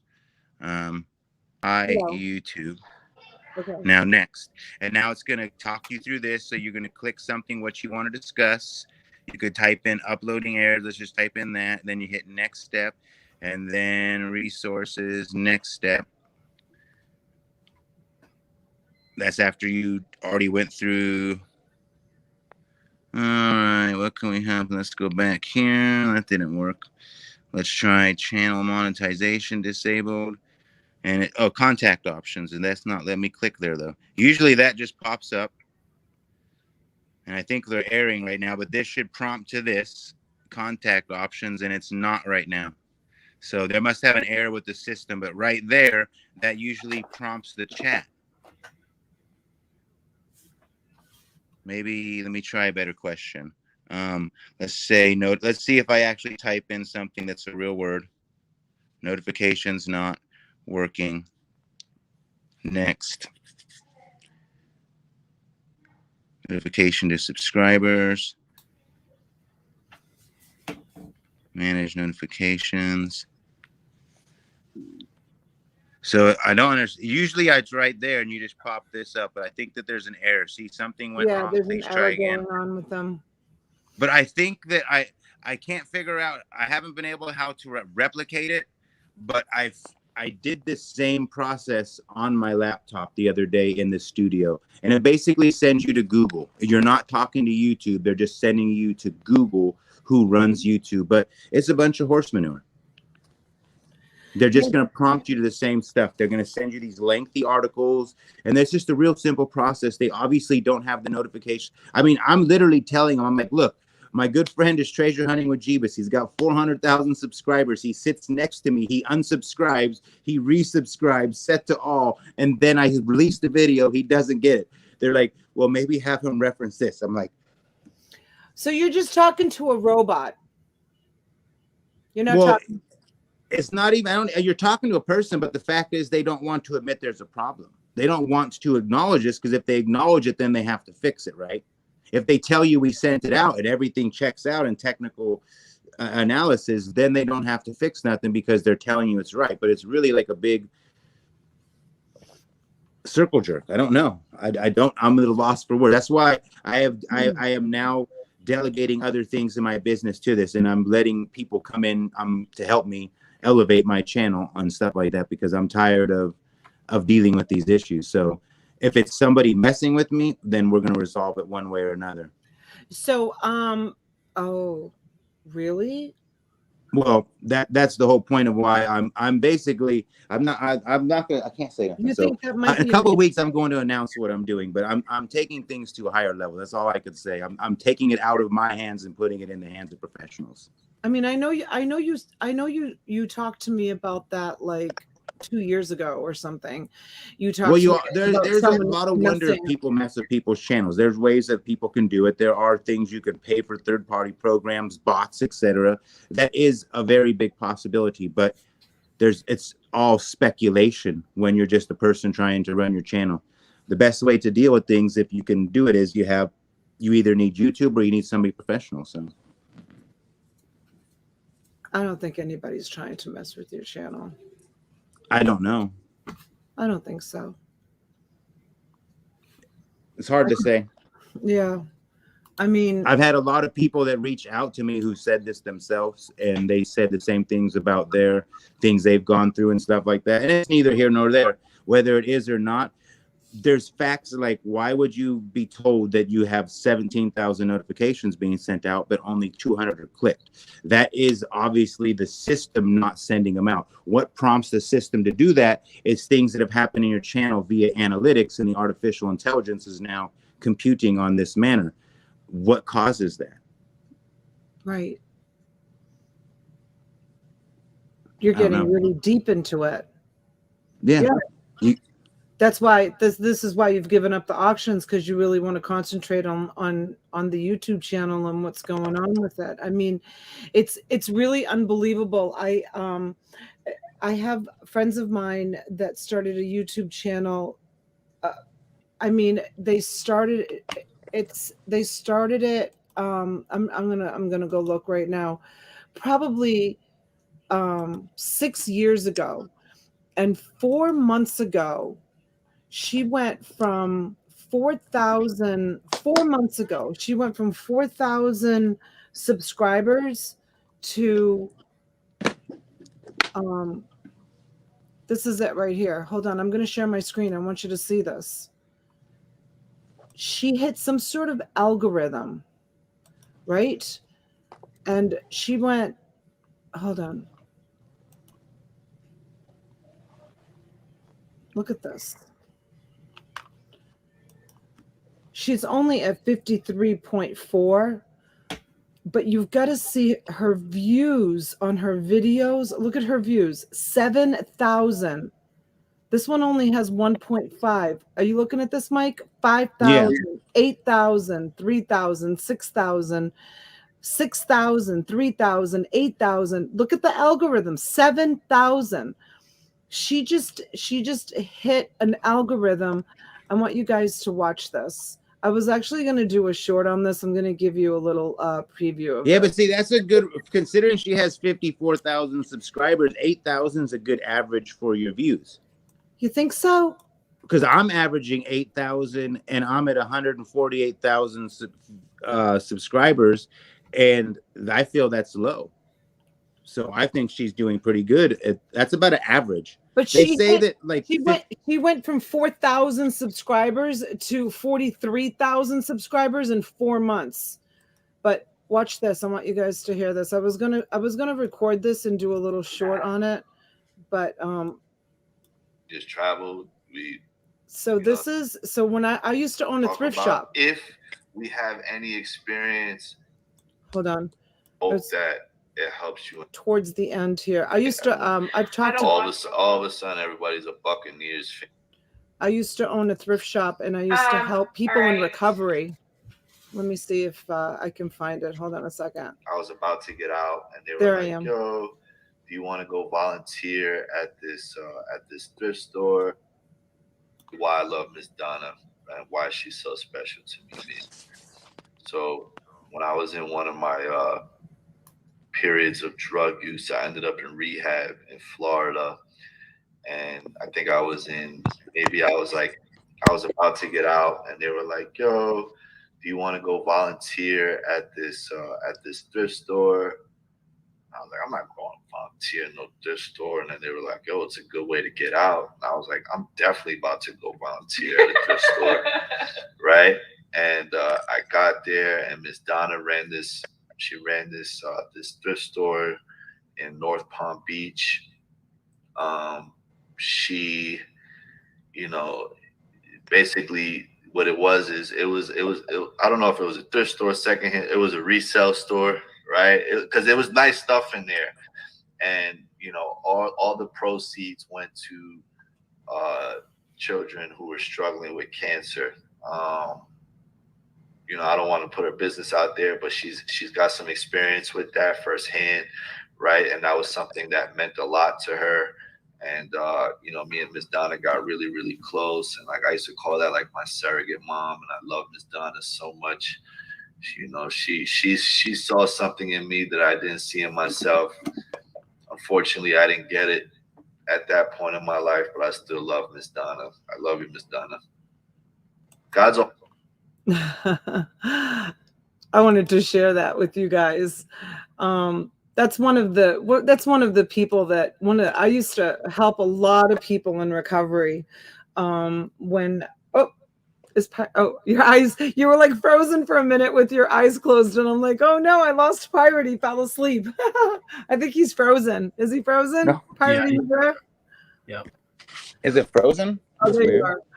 Yeah. So that's one of the many people that I had a resale shop for 5 years, and that's one of the many people that I helped. That were going through recovery. Anyways. But the reason why I showed you her channel is because it's possible. You can hit the algorithm and you can go from 4,000 subscribers in 4 months. She's got 40,000 subscribers. And you know what she talks about on her channel? She talks about being a feminist and then turning into a feminine. She talks about her husband's recovery. She talks about, drug addiction. And, she's like all over the board what she talks about. She talks about everything. So don't tell me that you can only, it is mainly a talk show. So she does do like a talk show platform. But when she goes live, like that one video, there was like hardly any views on it, of course, because, he gave me a shout out.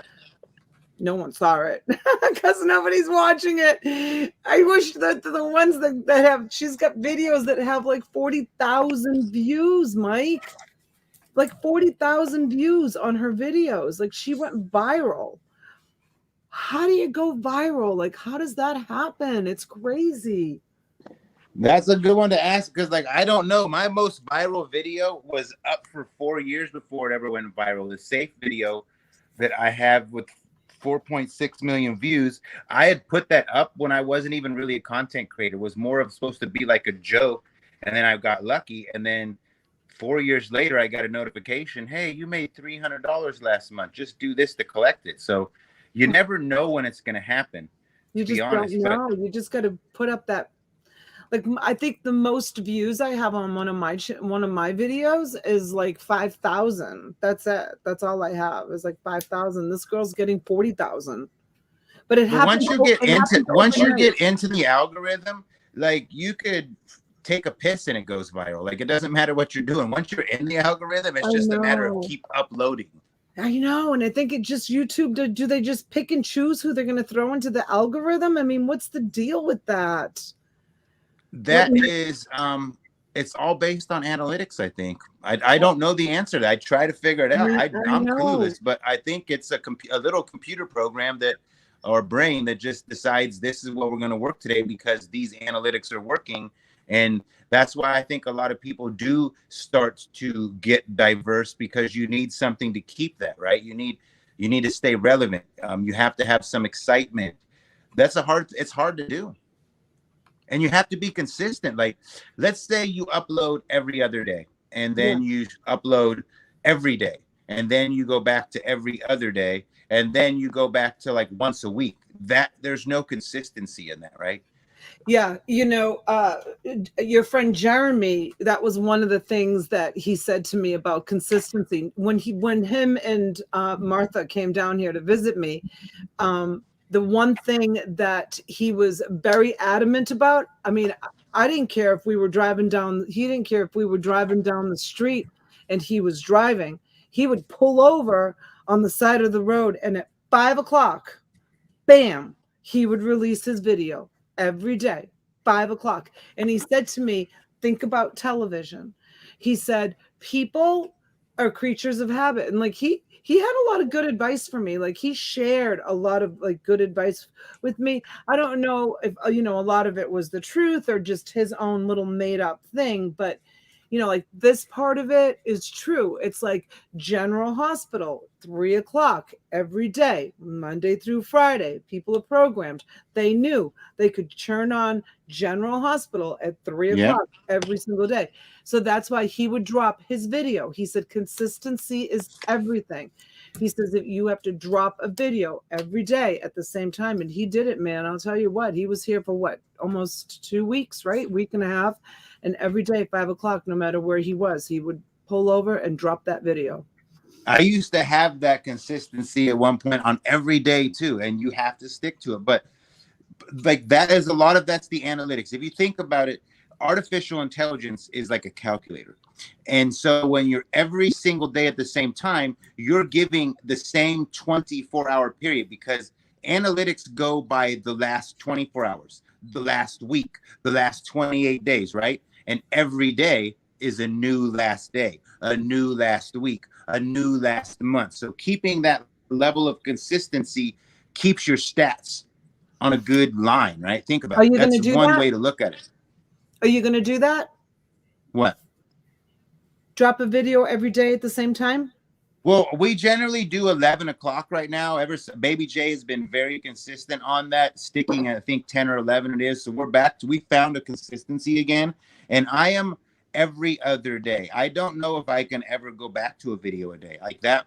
I don't know how I did it. Looking back, I'm like, how was I making such just videos every day, 30 minutes long? I think every other day is a safe consistency at this point for me. And as long as I stay that, we're going to elevate, because really, I don't see YouTube being my main focus anymore, to be honest with you. I really think that my main focus might be other platforms, but it doesn't mean that I'm not going to do YouTube. I'm going to put out my one video every other day and focus on that. Focus on a good 30-minute video. And one thing that we've been doing where we lack consistency, right? So we do Monday, Wednesday, Friday, but then Saturday's this odd day, right? We have one day we have back to back, which makes the other days look like failures, right? The computer don't care if you don't upload or not. All they see is nobody watched today. So your consistency isn't there. So we're going to start doing like Monday, Wednesday, Friday, then Sunday, then Tuesday, Thursday, Saturday, then Monday, so that we're always just every single other day. That's what the pattern I'm going to try to go with for now. There's a YouTuber, I don't know if you know her. Her name is Kat. It's the Nurse Flipper, and she did this, catchy little thumbnail, like clickbait thumbnail. That's it. It's over. I'm done. Of course I clicked on it because, it was catchy, and, it's just a picture of her with the big words.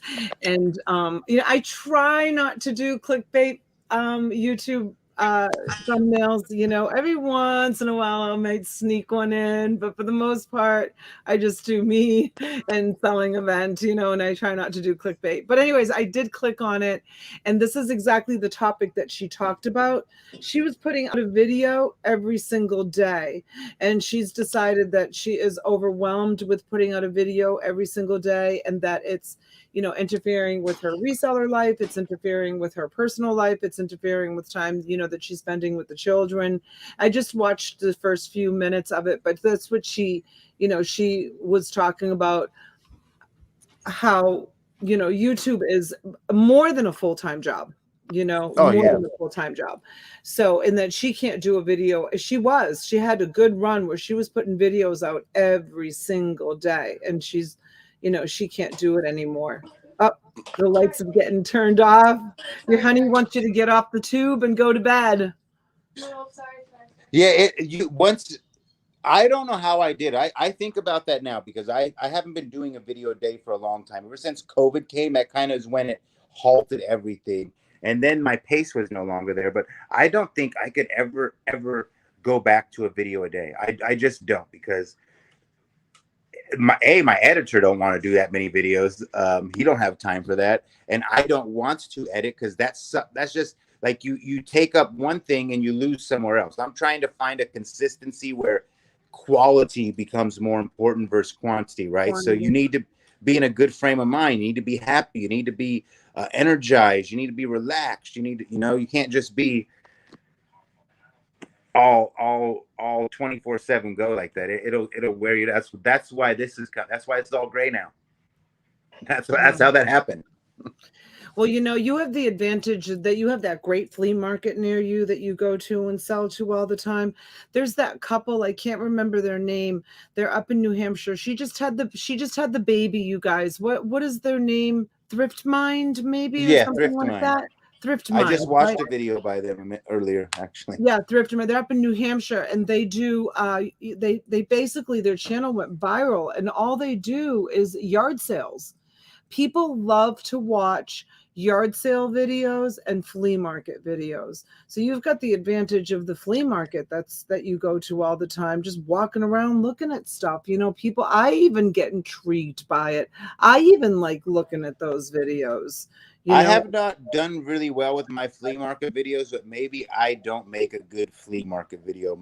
That's the way I look at it. Maybe my flea market videos aren't good, but I want to practice those, because I do a lot of picking where it's like that could have been a video, but I'm just out here hanging out saying hello to everybody, So, I think people like that though. Do you use a phone, or do you use a little, what are they called? The little cameras. A GoPro? GoPro. I do a GoPro on a backpack now. So my GoPro sits like literally, I'm trying to get my shoulder. It sits like right here on my strap of my backpack on a clip. So Yeah. Yeah, The because some chest people, cam started to hurt my back. I felt like it was doing something to my lower back. Like you're like, it's weird, but you're trying to poof your chest out and stuff like that. And I feel like that hurt my back using the chest cam. what did you have? One of those strap-on things with that your phone fits on? I did it with the phone first and then the GoPro.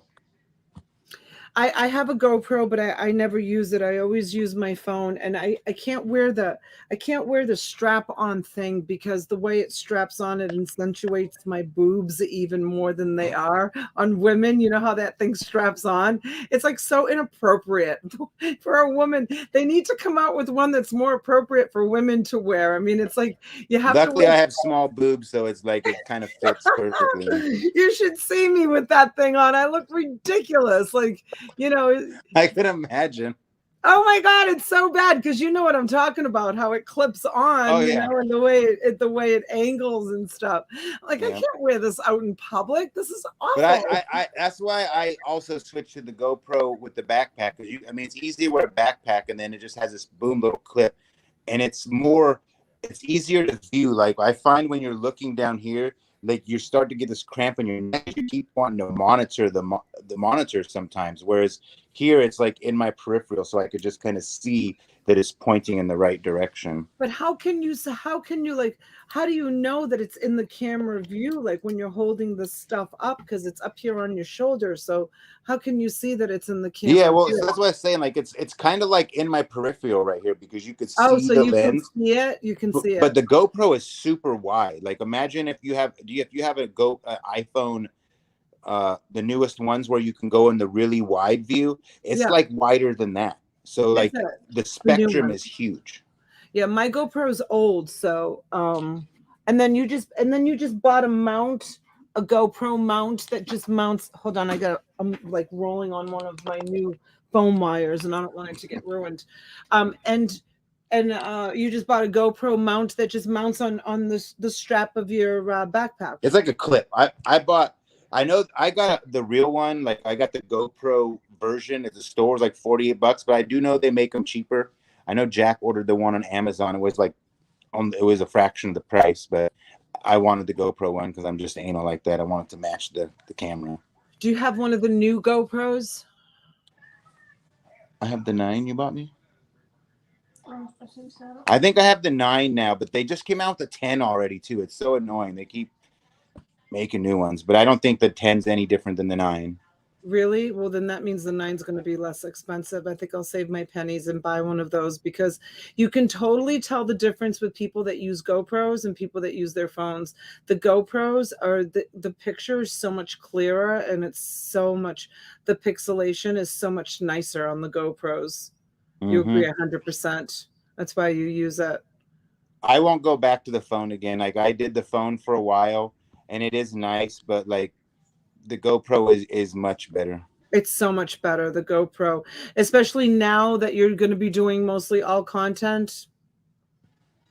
And I do use my phone still, though. There's random things. Like I film my TikToks on my phone because you have to hold the TikTok like this versus this. So I'll film with my TikToks while I film my GoPro. So I'm doing GoPro and TikTok on the other hand. Now you're being monetized by TikTok too? Yes. So TikTok, Facebook, eBay, YouTube, and what about Instagram? No, I suck at Instagram, so I'm not making nothing there. You don't do Instagram. I do, but I've never been able to make it work. Like that might be something that comes in the future with my future plans, but I don't know. And TikTok has not been like a great payer. I make a couple $100 a month at it, but I know I'm not doing something right because I have like 100 million views on TikTok, so I'm not doing something right. So you have a film editor, and then for all these social media platforms, Mike, are you doing them all yourself? For now. That's subject to change very soon, though. It's too much. It's too much to do all that. I mean, yeah. there's no way I can. I mean, but then again, I go live every day on YouTube. It's stressed me out. It's aged me. It's been fun. I enjoy it, but it's like I listen to Elon Musk a lot, right? And he's a wise man. He told me, you listen to him, he's like, I'm not where I am because I went to school to learn this. You know, when I need somebody to run the computers, I hired a computer engineer. You know, when I needed somebody, I hired my doctor to be the doctor. When you want to elevate business, you kind of have to start thinking about that. I am not equipped for 90% of the stuff I do. I'm just a kid who barely made it out of what he was born to become. You know what I mean? Like, I don't have the intellect to do half the stuff I do or the tools. So I feel like I've held myself back. That's why I'm in the position where I'm going to start delegating things like that to others because I want to succeed versus beat my head against the wall all the time. Yeah, you have the ideas, but you just need someone to take your ideas and make them into reality. That's how I feel too. Like, I always have all these great ideas, and like, you know, people will say, like, even people that are watching now, they'll say, oh God, what is Donna up to now? Because I always have these great ideas, and then I fall short. You know, I fall short with them. And it's not because I'm irresponsible. It's because I try to do too many things.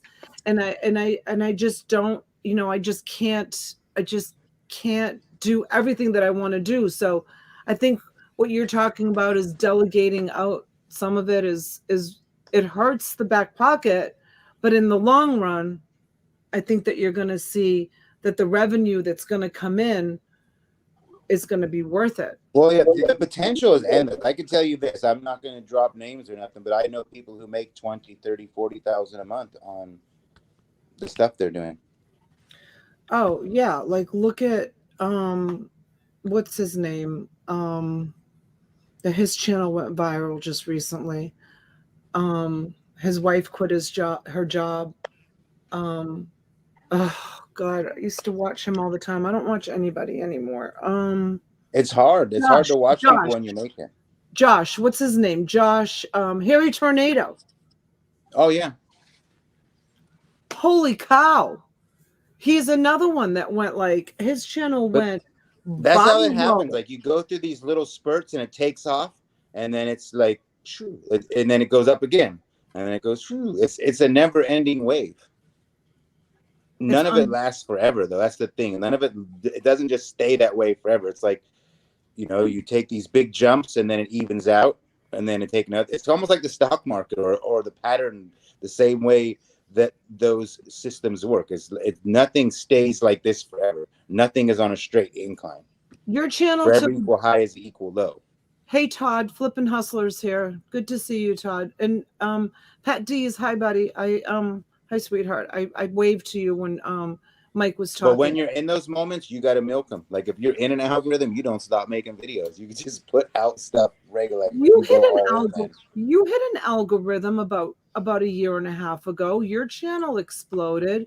Yeah, I think I've hit it a few times. That's for definitely sure. I wouldn't be where I am if I didn't have those climbs. Yeah, you did. You hit at one time. You hit an algorithm like big time. You got a whole bunch of subscribers like all at once. Your channel grew like crazy. I had 15,000 in one day. I did a collab with my buddy who has like almost 2 million subs now, and one day I got 15,000 subscribers from being in his video. Jeez, pirate, can you throw the girl a bone? Are you kidding me? Like, I need you. You got to get out there and mingle. Got to get out there and mingle with YouTubers. I don't go on anybody's channel. I've said that. T was on Carissa's channel this week, and I said to her, I said, the only channel I go on is mine. I go on yours once in a while. I harass you about what lot you're on. I mean, other than that, like, I don't go on anybody's channel. Like, I go on Mr. Buys-A-Lot's channel, before I take a nap in the afternoon. I'm shipping, I'm selling and I'm shipping. I don't really socialize on. It's hard. It's a time consumption. It's time you get sucked in. And you know what?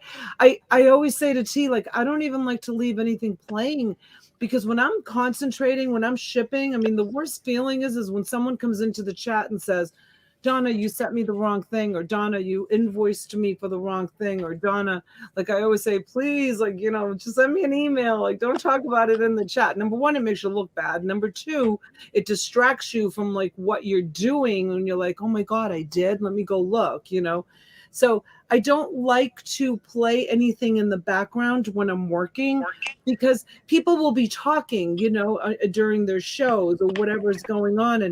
And they're playing, and the next thing you know, I'm in the, I'm on the laptop or I'm on the monitor and I'm watching what the chat is saying, and I'm saying hello, and then you're saying hello to everybody. Before you know it, a half an hour, 45 minutes is gone, because you're out, visiting other channels. And I can't do that. I Yeah. have to be disciplined.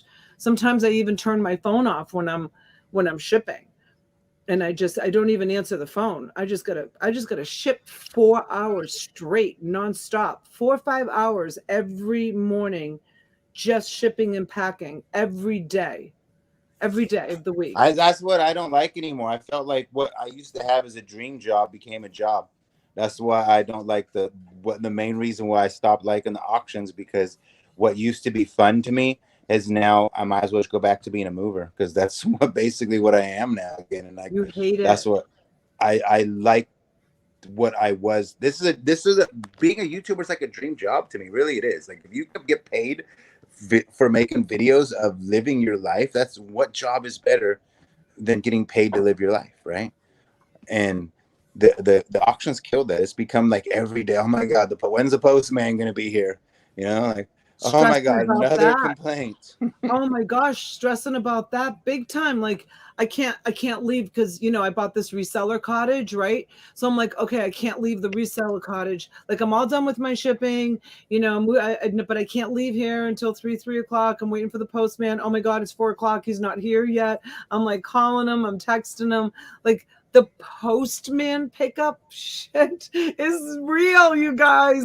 The stress is real and a lot of the people in the chat understand it, maybe to a smaller degree, because they have eBay orders that have to go out, and they may have 4 or 5 packages going out. I have 30 packages going I out. like eBay 40 orders though. They're packages. so much simpler. It's just like you push the button. There's no searching and typing in addresses. If there's a problem, eBay handles it for you, vice versa. It's so much a smoother process. And I've actually thought about that, like why it's actually easier to just eBay versus do a live YouTube auction in all actuality. Even with the auctions itself, Yeah, so the now you shipping's paid for, et cetera, et can, cetera. so now you can go live and send all of your auction customers to your girlfriend Donatella. Yeah. Yeah, right. Locker Nuts is killing it. I go over and I visit them once in a while. I never make comments in their chat, but I go over and I watch 500 people in their chat. YouTube is sending out their notifications. Yeah, well, Jack is definitely in the algorithm. He has definitely been in the algorithm for some time. And his success is even, I think, bigger on Facebook. Like I said, he's like 300,000 followers on Facebook. Yeah, what seems weird to me is, though, like if you watch, like sometimes I'll watch them, every once in a while I'll go on and watch them, and it's like you see there's 500 people in the chat, but you count to see like the participants, and there's only like 12 to 15 participants. And that's what I don't understand. I don't understand how there can be 500 people in a chat and only 15 to 18 people are participating in it. And then that's very simple. Like I was telling you earlier, I have 148,000 subscribers, and I don't think 2,000 like the auctions. Jack is getting a higher level of notifications, so people know he's live, but most don't like the auctions. I hate to say it, but most people watching YouTube are not watching it for live auction. They would just watch QVC. It's kind of like a gray area. So it's the same thing. He just has a good level of participation and viewership who want to see him live and notifications, but much like everybody else, I don't think most of his people want to watch an auction. This is just my personal opinion, of course, but I've experienced this throughout the last 2 years from doing no auctions to putting it through my channel to watching the way the wave is ridden, and I just don't think that, like, most people don't want to watch it. But there are a lot of people who do. It's just not like when, like, for me, like, I know 99% of my subscriber base does not care for the auction. They just want to follow the journey. They want to experience the treasure hunt. They want to live the life you're living with you because they want to be entertained, you know? Yeah. I have to agree with you with that to a degree. I think a lot of people that come to my channel just come to hang out with their friends, you know, in the chat. And, you know, I give them a platform to be able to just come and, you know, a lot of them, you know, they might buy a little something from me once in a while just to support me and my family and my channel. But for the most part, they come just to hang out and, you know, be with amongst other resellers. And I always encourage people to chit chat amongst each other about whatever they want to chit chat about. And I mean, you know me, I'm constantly chit chatting, you know, I'm not like right down into business. And then someone reached out to me one time and said, Donna, maybe the reason why your channel's not successful is because you talk too much, and you should just, yeah, that's what she said to me. She said, follow the lead to some of the channels. Oh, she said, follow the lead to Locker Nuts is what she said to me. They only say hello to the first few people in the chat, and then they get right to it. And then it is business from there on in, and look at how successful they are. But maybe that's their customer base, or maybe that's their followers. And you have to just take into consideration that not everything works the same for everybody else. There's no two snowflakes that are identical, right? It's a matter of what's going on, how many people are in the chat, the notification system, et cetera, et cetera. You know, just because something works for Jack don't mean it would work for somebody else. And just because it worked for somebody else means it would work for Jack necessarily, you know? So like that's a gray area. Like Texas Val says, I know what to expect when I come here, talk and selling, and that's what I like.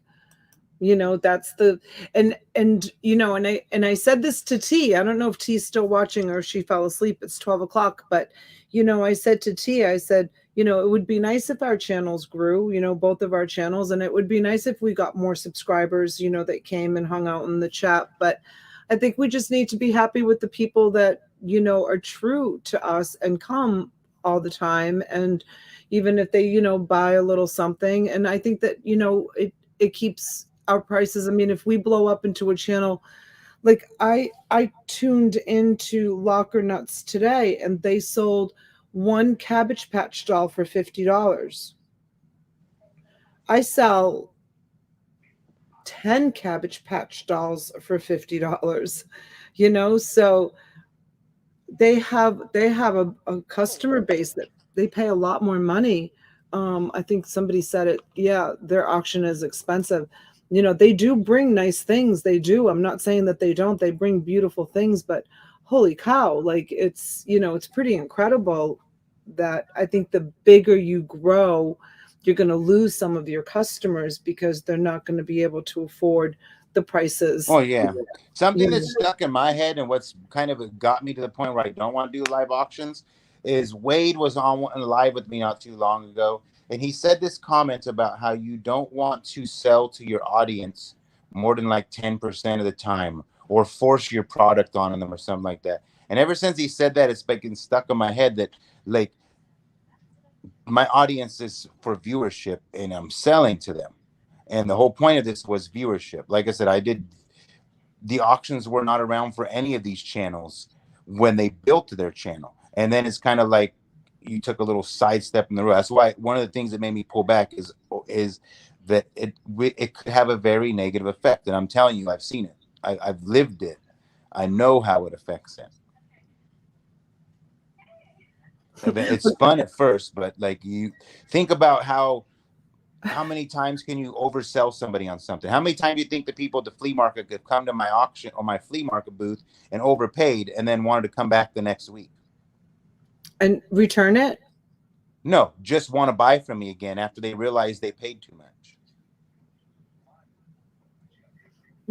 They wait a minute. More it's on like- the point I'm making is you can only oversell to somebody so long. Eventually, the person is like, "Wait a minute, I could have bought that here for this or that for there." They don't come back. oh That's how yeah. is it the flea market or anywhere else. So it's a dangerous thing, you know. You it's like you have a responsibility, I think, running a live auction and running these YouTube auctions. It's kind of like you have to have some level of morals almost, because people will overpay. I've experienced people have overpaid me, and I almost kind of feel bad. At first you're kind of like, this is fun, look, I'm making money, but then at the same time you're like, why did they just do that? Like, what's wrong? Are they going to complain? They going to return it? You Yeah, know, like, and that's something that I think about too. But then again, last night I sold a Emilio Pucci silk shirt. I sold it for $240. It's rare. You can't even find it on eBay. When I researched it, similar shirts sell for over $1,000 for one nice. shirt. So that's money I lost. Like I sold it. Stephen PB bought it. He's in the chat. He paid $240 for that shirt.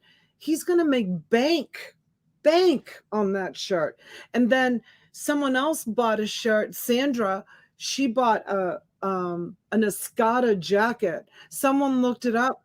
It's currently selling in Neiman Marcus for $700. Like it's this season's jacket. Mike, are you here? Are you listening? Yeah. Like look at, she paid $65, dude. It wasn't 65 $700, Donna. It was $1,500.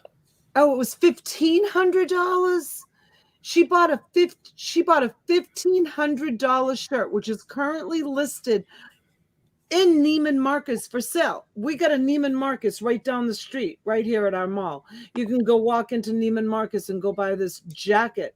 Some rich lady bought the jacket, what, a month ago? 2 weeks ago, and donated it and decided she didn't want it anymore. And I ended up buying it. I ended up buying it from this women's group organization, which is like another whole long story. But anyways, she got it for $65. So it goes both ways. Some people may pay up. I did a grandmother's jewelry lot. I don't know if I buy shit is in the I got a shirt I can sell you and save you the shipping. Stephen. I don't know if Christopher's still in the chat, but I did a grandmother's jewelry box, uncurated. I didn't look through it. And then during one of my lives, I hear cha-ching. I look at my phone. Christopher sending me $200. He found an 1800s pin or watch or something in it and sold it at the jeweler's for like, I don't know, $800 or something like that. Like, so it goes both ways, Mike. You know, sometimes people get into the bidding war where they may end up paying a little bit more for stuff, but I feel like the stuff that I bring to auction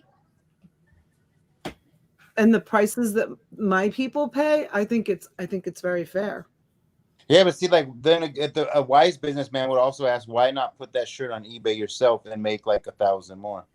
Because I am more into, number one, being the broker for my resellers. Like that's what I want to be. That's my goal, is to be their broker. I live in a very affluent area and I have access to so many beautiful affluent things. I'm trying to grow my YouTube channel. I want to archive my life and my journey on YouTube so that my kids, when they get older, they can come back to YouTube and be like, look at our mom. Like my daughter just wrote a paper in high school about me.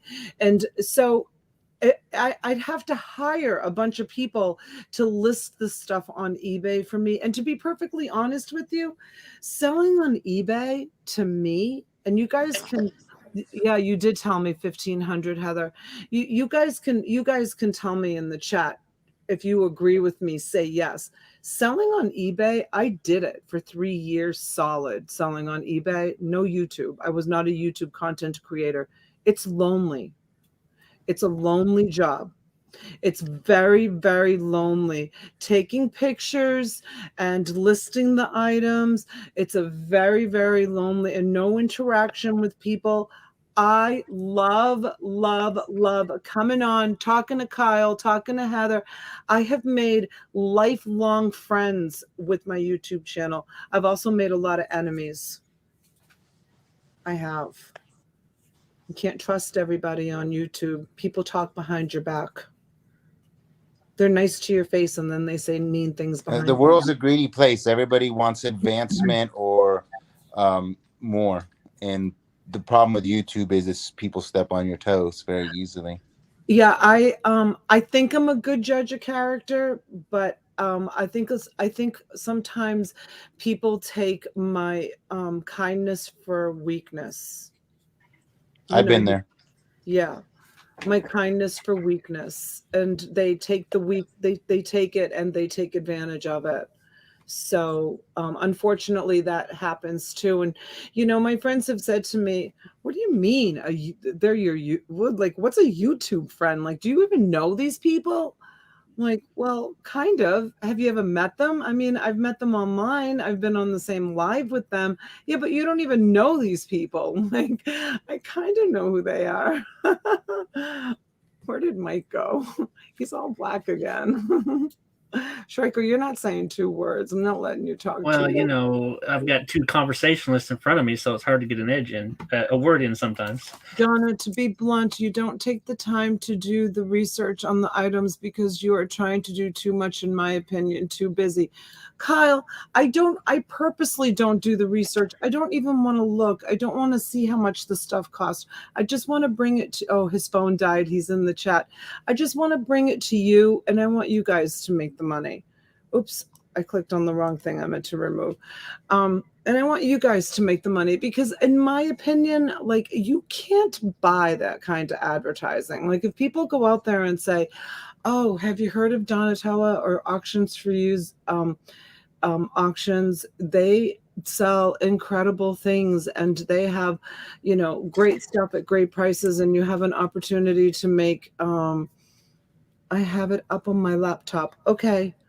I don't see you, but let me know when you come back on the stream, and I'll let you here. Let me oh, did you want to? My laptop doesn't have a webcam, sadly. Okay, Pirate, thank you so much for coming on. It was great. I loved you coming on and talking shop with us. I really appreciate it. We've been on for 2 hours too, Schreiker. It's crazy, and we were gonna sell, but now it's like, it's late, and you said you have to get up early tomorrow, and I have morning tomorrow with tea, but I don't know, maybe same place, same time, same bat cage tomorrow night. I don't think I have anything. Well, you could do a couple of lots, but it's still not that late. You got 66 people. Do you guys want to see some stuff? Bring a couple of good things. Let's see what you got. Oh, that's okay, Pirate. I'm that's fine. You're good. It's it happens. Good night. Well, he's gonna watch in the background. Let's see. Kick from studio. All right, that's gone. Let's take this one out. Okay, that's gone. So hi, Pam England. Pam's like, yes. All right, I put together a nice reseller lot of clothing. So I don't know if there's like clothing buyers in the chat, but it is a nice reseller lot. So I'm gonna bring this. I think there's a few clothing buyers here. It's pretty heavy. I do have some more. Obviously, I've got all these beautiful clothes hanging behind me that I'll do as one-offs, but I'm gonna do this whole pile here as Shrek, I'm gonna put you in the corner because you've been a bad boy. Okay. I have been at times. I'm really not that tired, to be honest with you, even though my vocal cords hurt a little bit. I think I did a lot of talking. That's the only thing, is my vocal cords. All right, I'm going to start this off at 50, you guys, only because it's a lot of clothes. It's a lot of beautiful clothes, and it's going to be expensive to ship. Free shipping, $50 start. Hi, Lisa. Lisa, I love the picture you sent me. You did a good job, honey. Schreiker and Lisa both sent me pictures of me and the girls yesterday when my crazy girls were here. All right. So this one is a Chico's. It is a size 3, which is like a size large. And you're ready for New Year's Eve. I wish I had these sooner so I could have shown them so that you guys could have listed these for the holidays. But it's Chico's, self-explanatory. It's a beautiful, oh, look at it ties. It ties in the front. It's got little ties in the front. It's so pretty. Pam's like, I don't have to see anymore. $50. Okay. This one here is Yvonne Pacone. And Yvonne Pacone is a size 12. It's just a really beautiful dress. It's not really formal, but it could be formal. And Yvonne Pacone is a really nice name also. This one is Adriana Papel. It's a 6 petite. It's definitely vintage. It's all beaded. Very classy, and it has a zipper up the back. The beadwork on it is just beautiful. Very, very classy, very high end. This one is, you guys will have to look it up. I did not look it up. Elcotti and Andrew, dry clean only, size 8, made in the USA. 100% wool. Are you kidding? It feels like silk. Here's the name. You guys can I'll hold it up. You guys can take a minute and look it up because all these clothes they're beautiful. Elcon and Andrews. Wool has come a long way since our early days. What, honey? Say wool has come a long way since we wore it way back. This feels like silk. This wool feels like silk. It's absolutely beautiful. And that's the print on it. I imagine it has to be very expensive. I'm just going to say that because when I tell you it is gorgeous, it's really gorgeous. Okay, here's another designer that I know from my childhood because she made the most amazing eyewear, and it is Nicole Miller. And it still has the tag on it. It's a size medium, but look at how beautiful this is. What was the size on the last one, the wool? The wool was a size medium, I think. Stephen, we need 5, please. 75. It's size 8. It's size 8. But look at this shirt. It looks like a Versace. Oh, what was that comment about she thinks she's Versace? Probably because of my first name, because of Donatella Versace. But look at this. This looks like a Versace. This is like typical Versace pattern. If anybody knows Versace clothes, this is how Versace, but it's Nicole Miller. And it's pretty amazing. It's beautiful. Okay, so that's Nicole Miller. And then here is this is a size 0 Chico's. It's a Chico's jacket, and it's a size 0, and it's a cotton denim. So is 0 like a medium or a large? 0? That's a 0? This one's a 0, so this is a small. It's like looks like a Southwestern design, isn't it? Yeah, it's got a little bit of bling bling going on. Can you see that? Yeah. Some glitterish some bugle beads. Okay, then we're gonna go back to formal, and it's called PATRA size 12, and it's layers. Can you see it? It's layers of it's so pretty. A dress like this is very forgiving, and it's got all of the layers, and it's all sequins, and it's a tank top. And style. it is black, right? It's black. It's beautiful. And then here is another wonderful piece, August Silk, and it's a size 14. And it's just a beautiful black top. Yeah, it's on a Versace, don't I wish? And it's got shell buttons, which are so beautiful. Here is another kind of Southwestern style. This one's a size 3. It's 70% silk and 30% linen. So both those, you have that going for you, which is great. It's a beautiful shirt. I'll show you an up close. And that's a size 3. And this one is Armani, size 14. And it is made in Italy, Armani Collezione. Hi, Peggy. I'll give you, hi, Peggy. Hi, sweetheart. It's made in Italy. It's What's Visone. a flapper top? No. It's just a beautiful. It's just a tank top. I know what a flapper. Yeah, the old days of the flappers. Oh, the dress was the dress dress was a flapper. Yeah, this is just it feels like silk. It's a tank top. It's Armani. This is the same identical one. That one's blue and this one's black. Another Armani.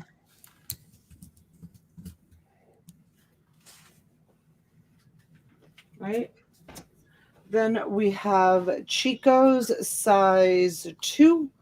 It's kind of beige and it's all embroidered. And it's got the nice side slits. So it's kind of like, it's a button-up shirt, but it has that kind of smock kind of feel about it. And here's another Armani, size 12 on this Armani. This is beautiful. And look at the back of it. It's all silk. That's the back of it. Can you iron silk on low heat or something to get the? It's really, silk is really hard. You can't really steam it because the water droplets will stain it. This one is Jason Roberts. Silk is very difficult. Here's a blazer, Jason Roberts. It's just got a floral design on it, and the price on it is medium. Not the price, the size. Did I say price? It's the size.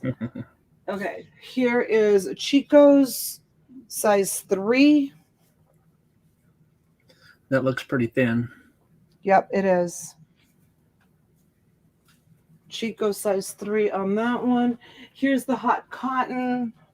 I put it in the lot. This is a great name, you guys. You got to look this up. This has a nice following. This hot cotton. It's 100% linen.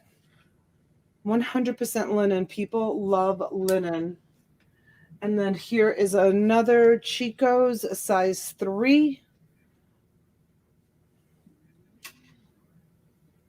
So one of these Chico's blouses, we've got a high bid of Pam at $85. Just this one piece is probably $85 at Chico's. I'm not kidding. Is that the store name? Who sells Chico's? Yes, it's the store name is Chico's. Here's a red Chico's. Okay, look, proof. Yep. Chico's has a huge following. Chico's is awesome. So this is a red Chico's. Like when I was, and this is almost identical, but in blue, and again, price tag on it. So you get 2 Chico's with price tags on them. So when I was a reseller on eBay, if I found a lot like this, are you kidding me? It's like, this is a superstar lot, all these clothes. This one's called Hynello. I don't know it. No, size large, but I love. It's like a cotton. What was the size on the two previous ones, the red and the blues? Size 3. Threes, yeah, 3 on both of them. Yep. So I'll give you a count. This is a phenomenal reseller lot. There's a chance to make a lot of money on this, you guys. There's 1, 2. These are beautiful. Both of these with the price tags on them. 3, 4, 5, 6, 7, 8, 9, 10, 11, 12, 13, 14, 15, 16, 17, 18, 19, and 20. 20 pieces. 20 pieces. 20 pieces of all beautiful designer clothes. Let's see where we're at. Pam's at 110. They're at $5.50 each, delivered. That's crazy, right? Number one, you wouldn't even find them in a thrift store if you went thrift shopping. Number two, think of the time it would take to find all those beautiful clothes in a thrift shop, right? And you'd only find them in like a real, like, beautiful boutique shop. Boutique, yeah, you'd never find those at like your mom and pop shop or Goodwill. Like, you have a Versace, yeah, Chico's. right? Versace, Chico's, then those other expensive brands. So this is a really great lot, you guys. Really great. Susie's at 140. Thank you so much. What was the cotton one? What was the name of it? Cotton. The wool one? No, it was the white one. It was called Cotton something. Oh, it was I'd never heard of that brand before. yeah, it's got a nice following. I've sold that. I used to sell a lot of clothes when I had my store. My big eBay store. Yeah. It's called Hot Cotton. Hot Cotton. Hot Cotton. 100% linen. You know, linen and silk. You guys, when you're out in the wilds buying, always, no matter what it is, if it's linen or silk, buy it. Or cashmere. Cashmere sells in a minute. Linen, silk, and cashmere. I actually have some cashmere. I have a whole bunch of cashmere in the back. I need to pull out before the winter. It doesn't matter. You can post it anytime. You've been on YouTube since 2009. Most people would have 20,000 subs. I started a YouTube channel because I watched a lot of YouTube. I didn't start making YouTube content until we're 2021. So it's been 3 years for me. 3 years. Yeah, maybe almost 4 years for me. Almost 4 years. All right, we have Miss Pam at 150. We have Susie at 160. Mwah. Thank you guys so much for the help. You're helping me out tremendously. I'm glad that you're getting all of these beautiful clothes. I have, I think, one more. I think I have one more lot. Or I think the rest of them I'm going to do as one off because I've got like St. John and oh my gosh, I've got like so many expensive pieces. What's the names on the ones behind you? So I just picked out like my favorites. I did mostly for color and for aesthetics. Like that one, I don't know what the name is on that one. This one says Eugenia. That one says Vera Pelle, which means real leather. I don't know what the name is on it. And this one here has the ostrich cuffs, which I thought were really awesome. Chico's is very popular in our exclusive communities down here. They were founded in Sanibel, Florida. True native attire. I didn't know that, Elaine. Wow. I didn't know that.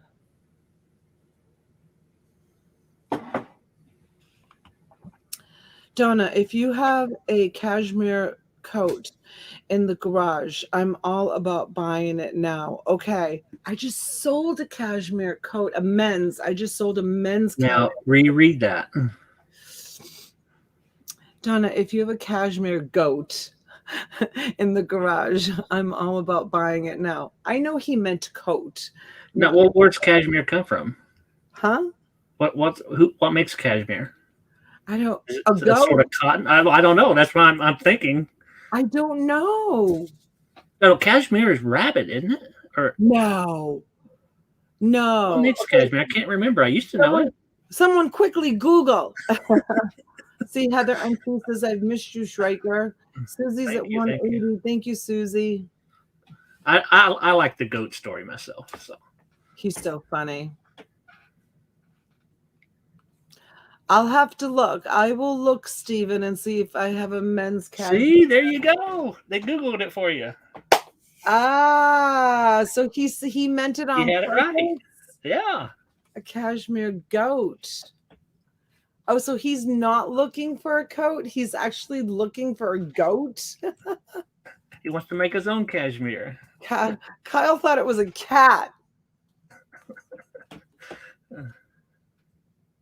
It comes from a freaking goat. I had no idea. Cat is Angora. Angora. Is it? No, Angora is rabbit. Angora is rabbit. Isn't it? I'm not 100% sure. Shopaholic asked Siri. Yeah, I think find out. I think Angora is rabbit. Pretty sure. You guys are so funny. Susie's at 180. Pam, thank you. Am I gonna get 2 Benjamins for this lot? You guys will definitely make 20 nice money pieces. back on it. I'm sorry? 20 nice pieces. Yeah, really beautiful pieces. Rabbit. Yes, it's rabbit. I thought so. Susie's out. Oh no. Susie! We're short. Are you sure? You can always come back in. I'm looking for that double Benjamin. You have to do another lot now. Or some one-offs. Some one-offs. All right, we're gonna go once. You want to call it for me, Schreiker? Sure. Rabbit is Lapin? I don't know. Lapin. I have no idea. Oh my god. I just took the cover off of this marker and did you see me go like this because I have the candle burning and then I went like this. I'm like, where is that? Susie! Ding, ding, ding, ding, ding, ding, ding, ding, ding. Thank you, sweetheart. Susie. Mwah. Thank you. Thank you. Sorry, Pam. Pam. Steven is in first. Boom, boom, boom. You guys are awesome. Thank you so much. Thank you. I need to buy more inventory on Monday. Let's make some money. Awesome, awesome, awesome. I might have to rent a mini storage. Yeah, that's a tough one to decide. I'm going to have to rent a mini storage to put all that stuff in. It's going to be another expense. I'm only going to rent it for a month. I'm actually going to see if I can find like one of those mini storages that like pay 1 month and get the second month for $1 or something, just in case. You know how they have those deals sometimes? Oh, yeah. So I'm going to look around and see if I can get that that deal because I definitely want to bring all that stuff because it was from a hoarder's house. So I definitely want to bring all that stuff into a mini storage and process it in a mini storage, meaning clean it and go. I'm not going to have time to like go through it there. So I want to like clean it up, put it in proper bins, you know, process the whole thing and then bring it into my cottage. Because I always worry about like when I buy things from like hoarders houses, I'm always worried about critters. Mm-hmm. That's my number one concern. Like I do not have any critters in this house and I want to keep it that way. That's why like I don't even have food here. Like any food has to go into the refrigerator. Like I don't keep any food like in the cabinets or I want like I don't want critters any reason. Like at my real house we have local maintenance extermination done. Like down here in Florida you have to do that. Sure. You have to have regular maintenance done. I just can't add another bill to the already expensive cost of having this cottage. So I have to be proactive and not leave any food around. Number one, give them no reason to come in. Nothing gets killed off down there because you never get to freezing. No, everywhere else it gets to freezing and all the insects and everything dies off. Exactly. And then number two, it's always my concern with when you're bringing things from other people's homes or storage units into this, into this home. That's always like my big concern. That's why a lot of the times I'll bring everything into the mud room, process it out there, and then bring it into the house, into the cottage. Steven's at 237. Thank you, Steven. Thank you.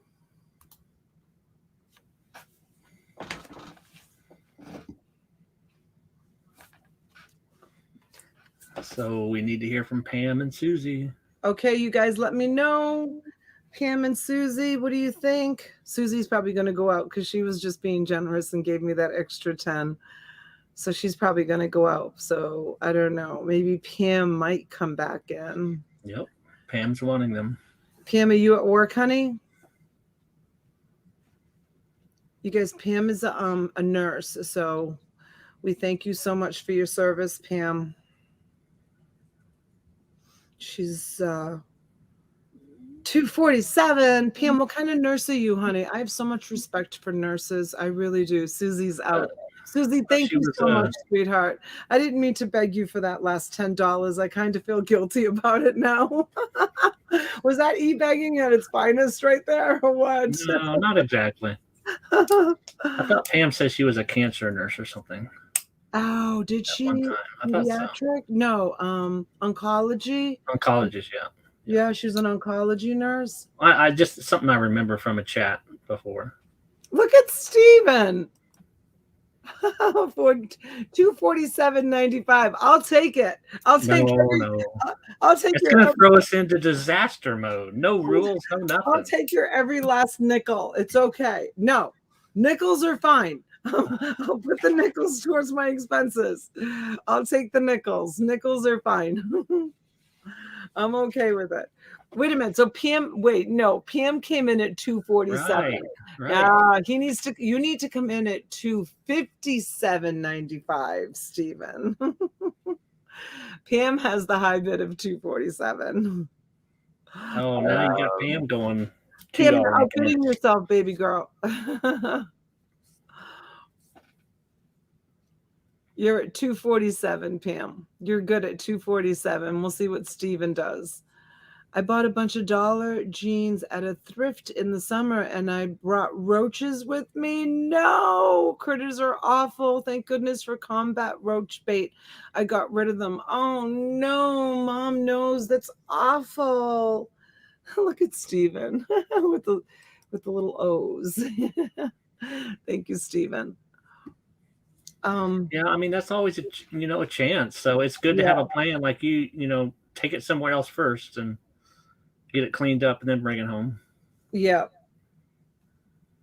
That's what I'll do. I'll bring it to a storage unit. The problem with renting a storage unit 1 month, you usually end up having it over and over and over and Oh over. no, I can't. Yeah, I can't. That's a hard road. That's why you moved there, to get away from that. I know. I have to be really disciplined. And I wouldn't do this if it wasn't Christmas week and we're planning on we're doing Christmas Eve at my house.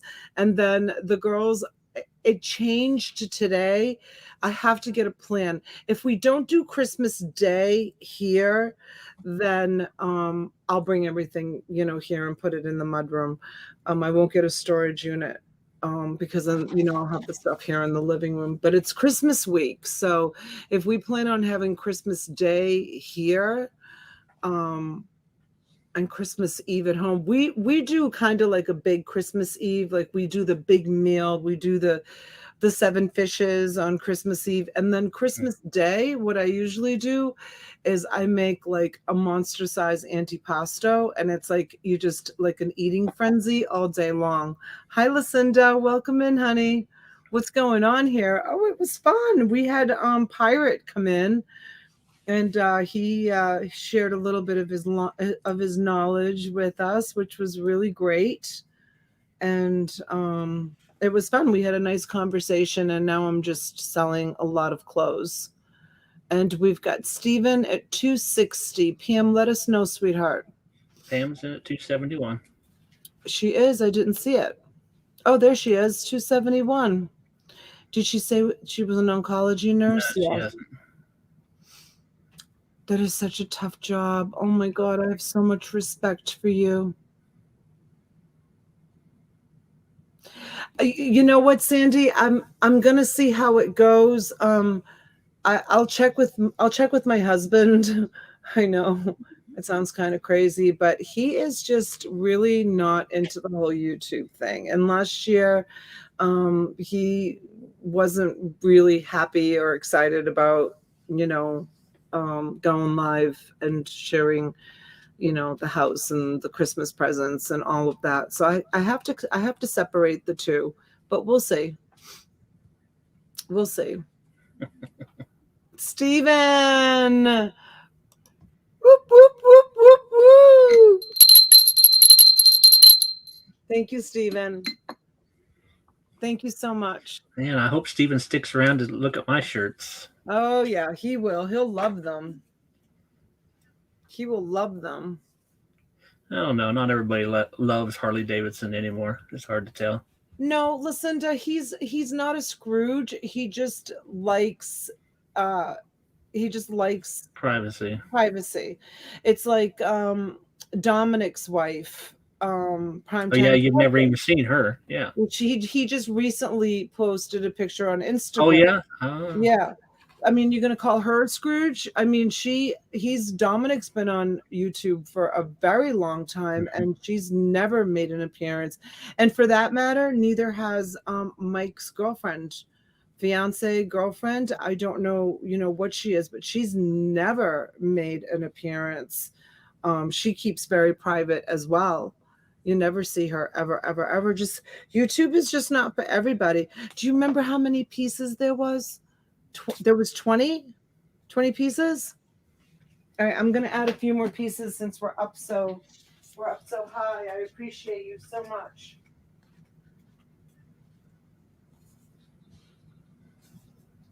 These are just You're at $15 a piece. I was building a lot. I'm gonna add these to the pile. These are really popular down here. Vineyard Vines. This is a great color. Well, the brand certainly is. Yeah, these sell for really good money. So this is a nice addition to this. They're long pants. It's a nice addition. They're in great condition. Vineyard Vines. I mean, not to put comps in the chat, but you should get easily $50 just for these. More than 50? Yeah. These are great. So that's one really great one. And here is a men's size large Tommy Bahama. Here's a really nice men's size large Tommy Bahama shirt, which is really beautiful. Elaine says, sweet. It's another really popular brand down here, you guys. A lot of people that live down here. You know, Elaine lives right close to me, where Vineyard Vines. But this is a beautiful men's shirt. It's very heavy. It's a heavy cotton. It's very nice. So I'm going to include that. And then I'm also going to include this, which is a size 2X. Stephen, we're adding some pieces. A nice set of pink or coral Vineyard Vine pants. And this is probably a $40-$50 sale right here too. It's a beautiful Tommy Bahama, and now this. So 3 more pieces so far. 3 more. Yep, 3 more designer pieces. Ralph Lauren, Tommy Bahama, and Vineyard Vines are being added to that lot. Show him those Vineyard Vines again. Those are nice. They are nice. Pam, I already won. You can't win, Pam. You haven't won over 300 yet. And it's a great 32. Women's pants. Are they women's? Because Yeah. they don't usually measure like that, right? Yeah, and They it's a have to be great women's. size. These, I mean, they definitely, to me, they look like women's pants. I mean, 32, I don't know how to, well, it's the zipper, you guys, right? It's Right. which way the zipper is, but I always forget which way the zipper is supposed to be. I would tell you, but that might look silly at the moment, so I won't. And they're a really pretty watermelon color. Can you tell the color on the screen? They said it was coral. Yeah, it's like a coral, like a watermelon, like a light watermelon color. They're beautiful. And We wear them, but they are men's. Huh. Okay, Tina. the paisley shirt is really beautiful. And as Peggy well. says they look like men's too. Look how pretty that is.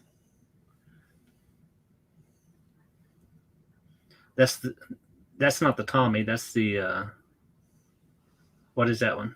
Hi, Junebug. Junebug, let me see the picture of the baby. Oh, that huge binky. I love it. 310 to Pam. Thank you, Pam. And then the Tommy Bahama shirt that I added to the men's Tommy Bahama, in addition to all these beautiful designer clothes. And like I said, this is heavy. This is usually Tommy Bahama does silk shirts. This is a really heavy, like cotton shirt. Let me see what it says. It says 100%. Could be. Yeah, that's what I thought of immediately, Nance, was golfing pants, as I see a lot of guys out on the range with the stuff like that. I don't know what this word is. Lyocell, tinsel. I'm assuming polyester, but you said it feels like cotton. It feels like cotton. What's lyocell? Let's It feels like cotton. This is definitely not it's a doesn't feel- form of rayon. it's what? Rayon. Okay, so what's 100% TENCEL? Lyocell fibers, modal fibers. Yep. It's rayon? Rayon. Yep. Wow. So that's good for washing reasons, but it feels like cotton. Camp shirt. Yeah. That's what it's called? No, that's what Tina said. Looks like a camp shirt. Um, Outdoorsy. Machine wash separately, gentle cycle, cool iron if necessary. It's like silk. Yeah. Well, no, it's like cotton. I was gonna say, yeah, you thought it was heavy for. Yeah, it feels heavy to me. All right, where are we at? Pam. Pam is at 310. Thank you, Pam. Thank you so much, you guys. You guys are awesome. Really appreciate you so much. Seeing if Steven is thinking about coming back in. What do you think, Steven? What do you think? What do you think? What do you think? Man-made silk. Rayon is man-made silk. Huh.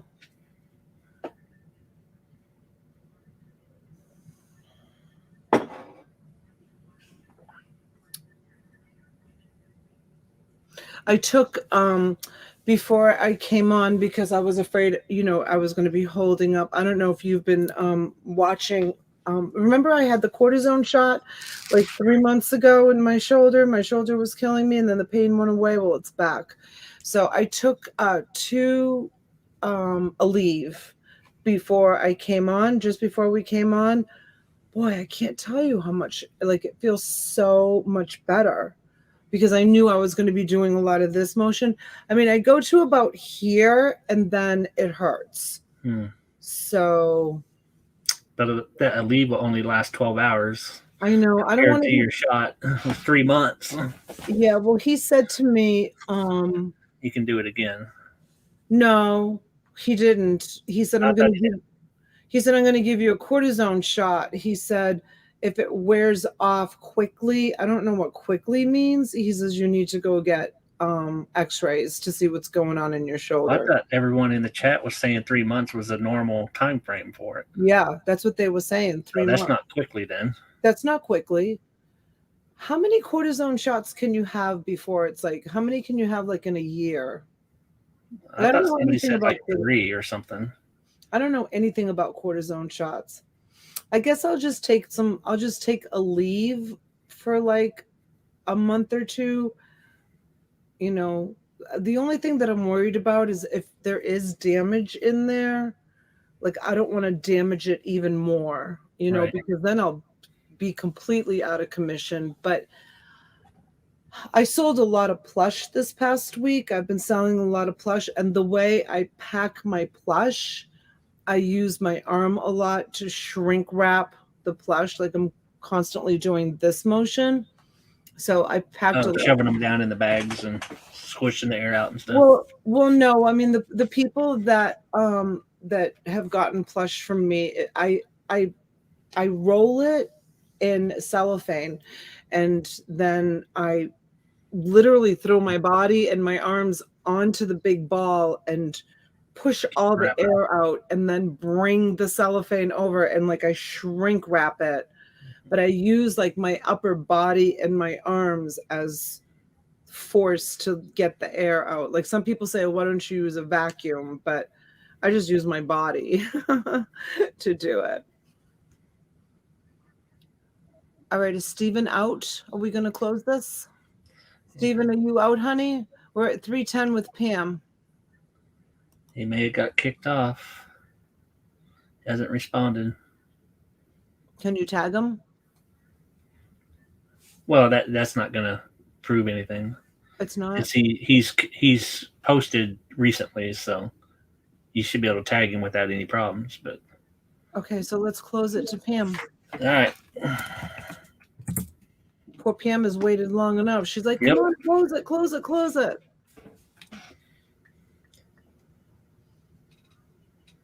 Three shots and it hasn't hurt for 3 years.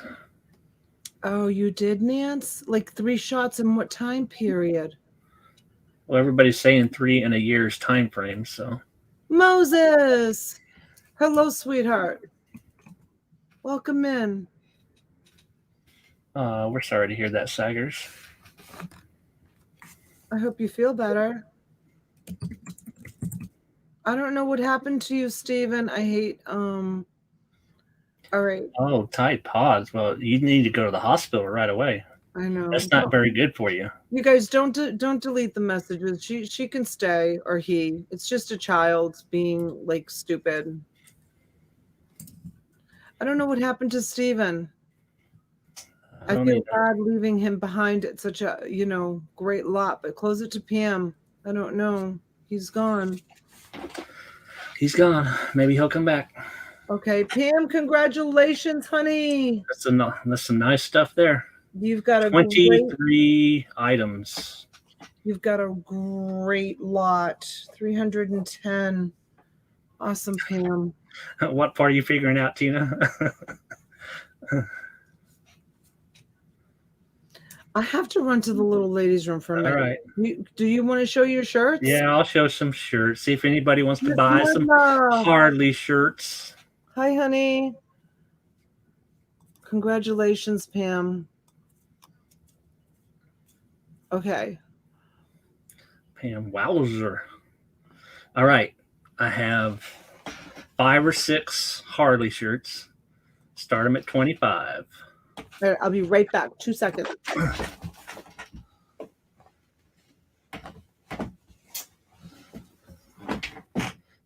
Okay. This one is a large. There's the tag. Here's the back. That one's from Conway, Arkansas. No stains, rips, tears, anything like that. Landers Toad Suck Harley Davidson, Conway, Arkansas.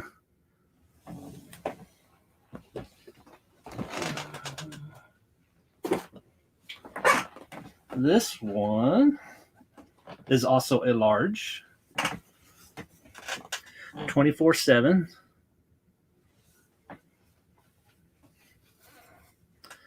Thunder Creek Harley Davidson, Chattanooga, Tennessee. The mountain's in the shape of an eagle, it looks like. And I see no stains, rips, or tears.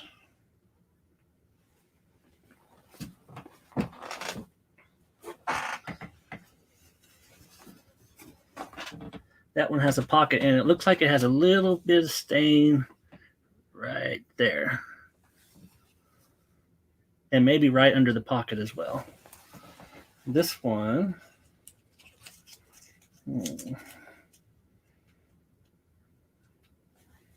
oh, there it is, size large again. And that one is from Bumpus, Harley Davidson, Murfreesboro, Tennessee. Classic motorcycles.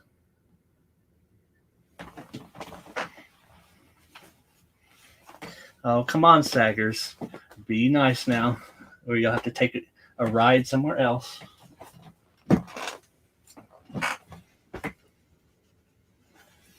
Oh, that's the one I already did. Sorry. That was a 24/7. Number 4. Another pocket on that one. It is also a large, all larges so far. Thunder Creek Harley Davidson, Chattanooga, Tennessee.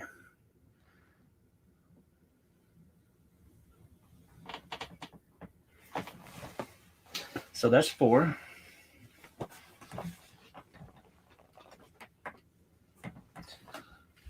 And the 5th one, this one's a little thinner, and it's a darker gray. What's that say? 03? Oh, no. Established 1903. Sorry. And this one is a large as well. So all larges so far.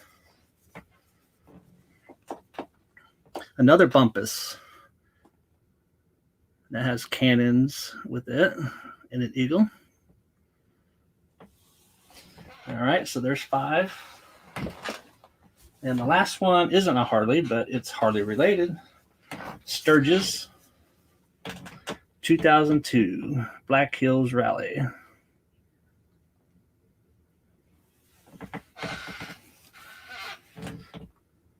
(2002) 62nd annual. And this one looks a little larger. Let's see. The tag is a little bit torn on this one. So I don't know what the size is, but I would guess it's an XL. It's just bigger than the other ones are.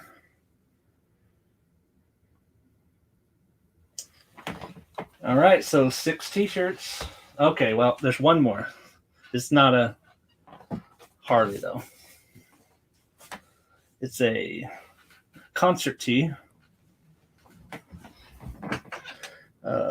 Alabama Tour of 90. Pass it on down. Here's your tour dates. And it is single stitch. And it is a XL on a hefty t-shirt on a label, hefty label.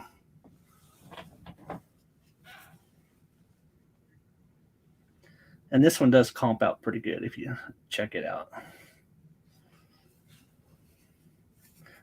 Thank you, Lindsay. Saggards, behave yourself or I'm going to block you. So we have, what is that, 7 t-shirts? Alabama. 32 to Sturgis. Susie. Hi, Daniel. Welcome in. Number 3, Bumpus. Junebug comes in at 40. Thank you, Junebug.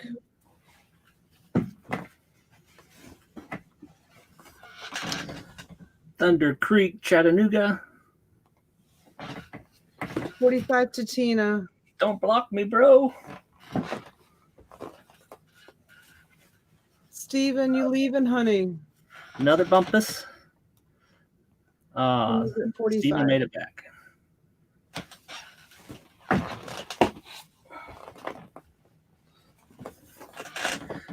Thunder Creek. That's the 24/7. And my favorite one, the Toad Suck. With the frog face. 1, 2, 3, 4, 5 Harleys, a Sturgis, and the Alabama for number 7.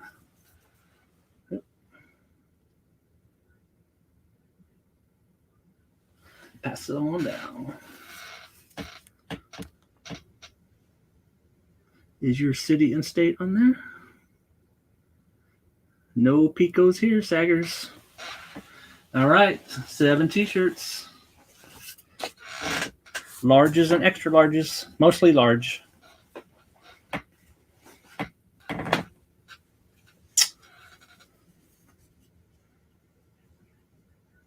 I didn't see any stains on this one for its age. Pretty nice.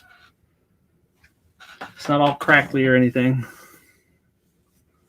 Nice and soft.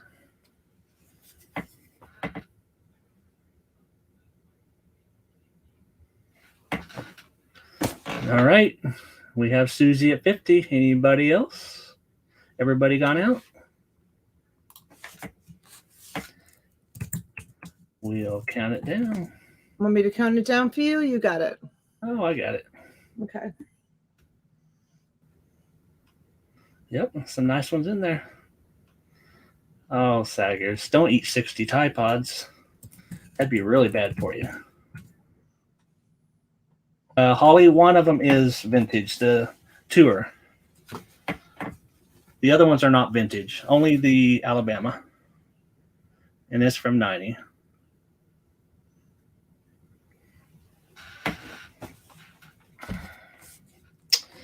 And we'll give a fair warning.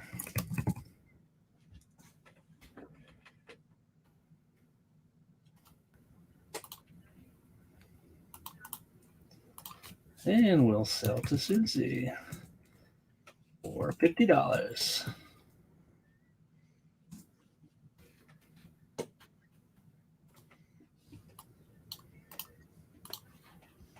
And Susie, if you want to send me a PayPal at that address, that would be great. If not, I'll invoice you in the morning. So whichever you like. Nice lot. See, that's the outgoing mail now. Yes. Use proper. Yes. Susie, the PayPal email is right there. There you go. All right, are you going to do some one-offs now? I think I will. Okay. I think, but I'm not gonna stay on that much longer, Striker, because I know you got to get up early, and I got a busy day tomorrow too. So I'm gonna do. This is it's kind of like let's see, it's Eileen Fisher, And it is. All right, Susie, I'll get it done tonight or in the morning. Thank you. I don't know what the fabric content is. It's got a hood on it. It's the hood is the inside of the hood is navy blue. The jacket is actually black. Thank you, Tina. So is it just like a light jacket? Yeah. Windbreaker type or? Yep. Exactly. Medium Eileen Fisher. And it's black with the blue interior. Yes. And on me, it sits below the knee. Oh, yeah, it looks long. Yeah, it's long. It's below the knee, and it's got a little bit of a swing. Does it have the big buttons on the front? It's got a little bit of a sheen. I don't know if you can see it. No, you can't see that at all. Buttons in the front, pockets on the side. Looks like it could be weatherproof. I don't know what else to say about it. It's just a beautiful Eileen Fisher jacket. And I'm going to start it at $30. $30. For the Eileen Fisher. If you guys don't know the name Eileen Fisher is probably one of my favorite brands. I love it. If this was my size, I would have kept it, but it's not. Let me show you the inside of it. It's really beautiful. It's all blue. Yeah, it's really nice, Peggy. It's a beautiful Eileen Fisher. I mean, I wish it fit me. Let me see. All right, Marcia's in for 30. And I'm, an extra large, so it, definitely does not fit me. But it's a beautiful Eileen Fisher jacket, and it's only a medium. Thanks, Pam. I do. Pam, I don't know if you were here last night, but I sold some incredible pieces last night. One shirt I sold was like $1,000 shirt. I sold it for $240 to Steven, and some other beautiful cachet, and I've got some other really beautiful clothes here also that I'm going to be selling off. I might do one more bundle, and then the rest I'm going to be doing as one-offs. All right, if there's no other interest, we're going to go with Marcia for 30 on this. All right, we'll count her down.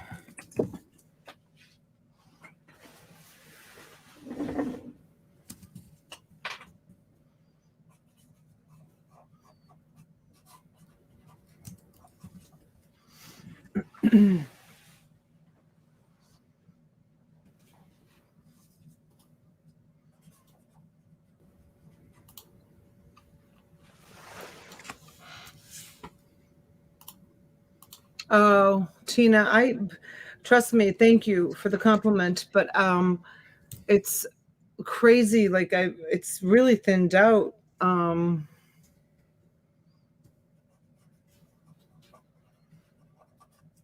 As I've gotten older, it used to be so much thicker. All right, no making fun, Saggers. It used Take to a be little break. Used to be like Chezzy's hair, so thick. When I was younger, I had like a long, thick hair. All right, we are sold to Marcia. Thank you, Marcia. Okay, let me just tag this real quick. Did you have anything else that you wanted to show? Well, I have a lot of magic books here. All right. I don't know if we have any book interested people in the chat or not. Or I have some Viewmasters. Here you go. Big stack of Viewmasters. Anybody want to see? Okay. Anybody want to see Viewmasters or magic books? Which one shall we show? You decide. Or another. That's your three choices. Or none of the above.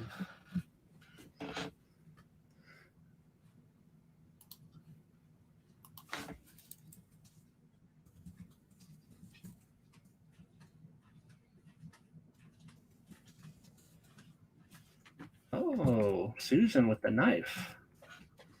What's Susan saying knife for? Well, I gave them a choice of 3 items to show.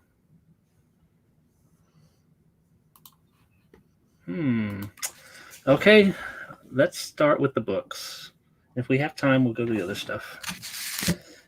There are approximately 11 magic books. Let's start at $20, as they can go medium out. So, Professional Magic Made Easy by Bruce Elliott, hardcover.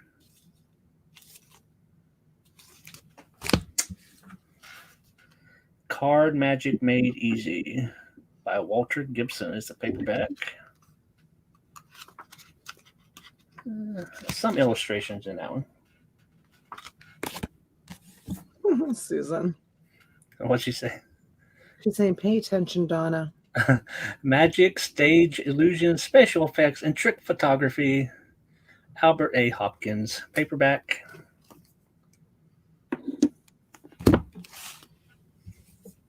Another hardcover. Cub Scout Magic from the Boy Scouts of America, hardcover. Surely it has some illustrations in it. Oh yeah, it's highly illustrated for the Cub Scouts. Knives are good. Yeah. All right. Self-Working Mental Magic by Carl Folds, paperback. A little bit of illustration in that one. Encyclopedia of Card Tricks, Gene Hugard, very popular magician, paperback. Not a lot of illustrations in that one, surprisingly. The Royal Road to Card Magic, another Hugard, very popular, nice hardcover. A little bit of illustrations. Here's a popular one. Scarn's Magic Tricks. Little paperback. Illustrated. The New Magician's Manual by Walter Gibson. Oversized paperback. Illustrated. Well, Susan, it takes a little practice to get there. Magic for Non-Magicians. Hardcover. Oh, Shelly, I don't have any pop-ups sitting here. Oh my gosh, I showed pop-ups last night, Shelly. Yeah, you did. Did you see those pop-ups last night? How awesome they were? I saw them. Oh my gosh, they were so amazing. And The Great Misto is the last one. Book number 11. Yes, I said 11. I didn't know. So there you go. 11 books. $20. Any interest? Magic books, you guys. Let's see. If not, we'll go to the knife. All right, we're going to count it down to 10, 9, 8, 7, 6, 5, 4, 3, 2, 1, and we're going to pass. All right. I think this can go first class, so let's just do $10. It's a metal tin. Oh, Shelly, I even read one from front to back. It was so awesome. Yeah, remember I chimed in and told you you can't do that on YouTube. Yeah, that's right. Ooh, that's sharp. I was going to send this one to T, and I just never got around to it. Got a big semi truck. Aw. Susan. Yeah, Tina, I'll put my address back in the chat if you like. All right, and it is slightly used, maybe once, hopefully for nothing too serious. It is a lockback. Release here on the back.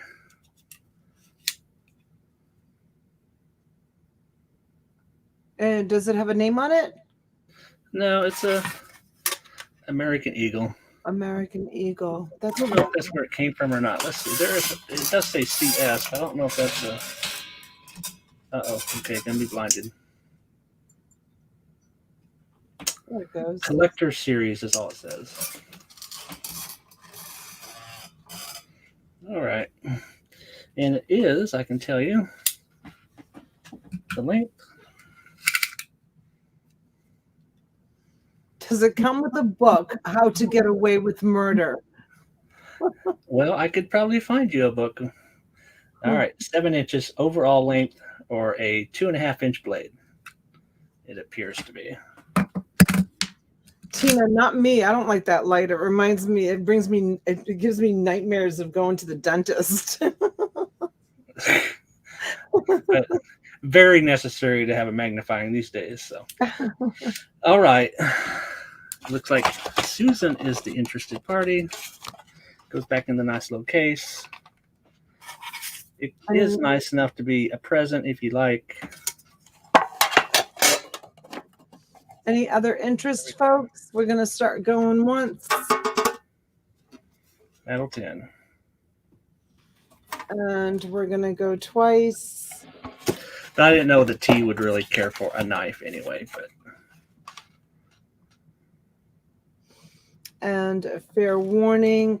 And since this is under $30, Schreiker, and he doesn't come on that often to sell. Unless you buy something else tonight from him, he will be charging shipping on this item, which will be minimal because it's probably under a pound, right?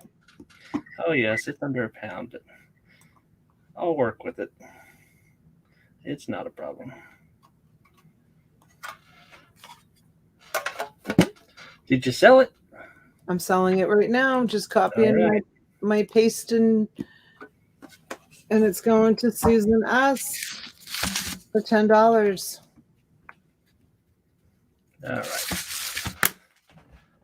I think Susan knows my PayPal, but I'll put it out there anyway. And Tina wanted the address as well.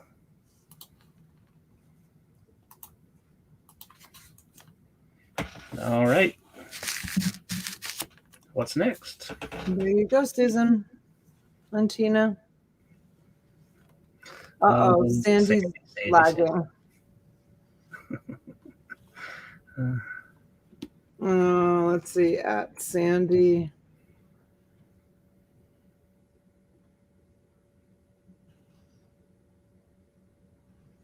I wonder why I can't tag her.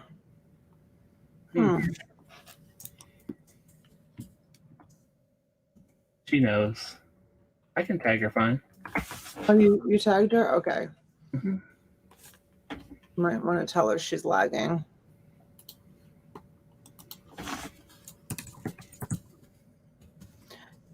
Susan, yeah, if you can send it now, that would be great, unless Striker is going to charge you shipping on it. No, it's all right, Susan. Just pay the $10. All right. That's nice of you. You want to show something else? No. No? Okay. Here, I'm going to do a few brooches. Okay, you guys? Let's see what I've got here. So this is the first one. It's really pretty. It's kind of like a starburst of rope.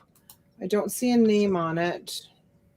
Starburst rope starburst. Yeah, it looks like rope, right? And it's like a starburst of rope. And you're starting at? I'm going to start this at 30. Oh, you're doing a big lot? Well, I don't think it's going to be big, but let's see. This one has, I don't know if anybody. Thank you, Susan. I don't know if anybody knows what that squiggle line is, but there it is right there in all its glory. It's beautiful. So it's a marked piece, but I don't know what the marking is on it. So you get that. And then this You'll have to Google Lens it to figure it out. Right. I don't see a signature on this one. All the stones are there. And it's a flower, and it kind of complements the rope. It's kind of like on that Strong minds. same theme. Hey, All the Strong stones Mind. were in that one. Yep, all the stones are in that one. And then this beautiful butterfly. And I don't There's something see. right there on the tail. Do you see it at the very bottom? Yeah, I do see that. Let's see what that says.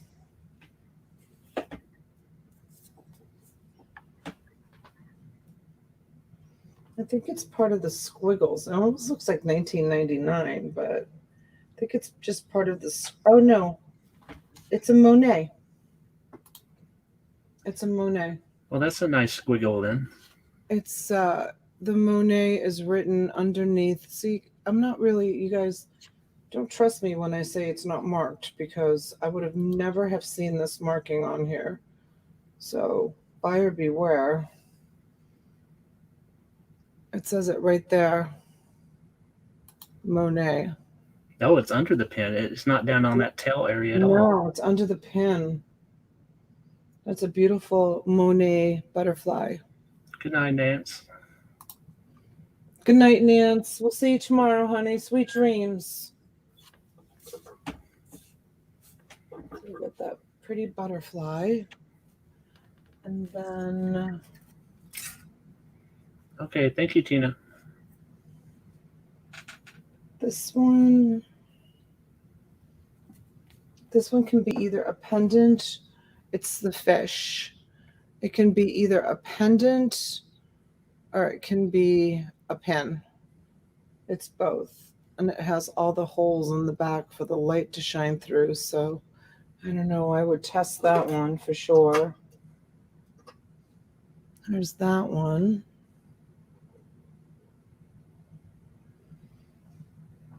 And then I have this one. Let's see what this one says. This one says Avon. It's an Avon pin. And Avon jewelry has become popular again. Yeah, imagine that. Isn't that funny? Yep. It's become a hot commodity. And that's Avon. One, two, three, four, five, six. Let's see what this one is. This one.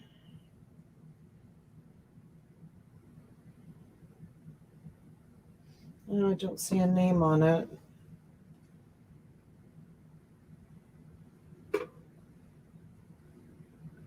Well, it does have 5 leaves there, right? Oh, I don't see a name on it. 1, 2, 3, 4, 5. Yeah, so it's probably a pot leaf. No, I don't know. They don't exactly look like that, but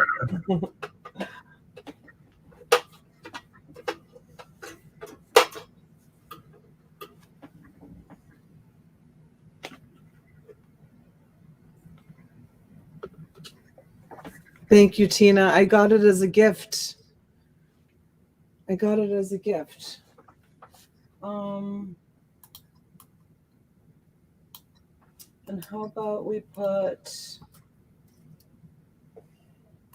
is- of course, Saxton. You're still awake. Saxton is here. Hello, Saxton. Did someone say Polly? And how about we include this one?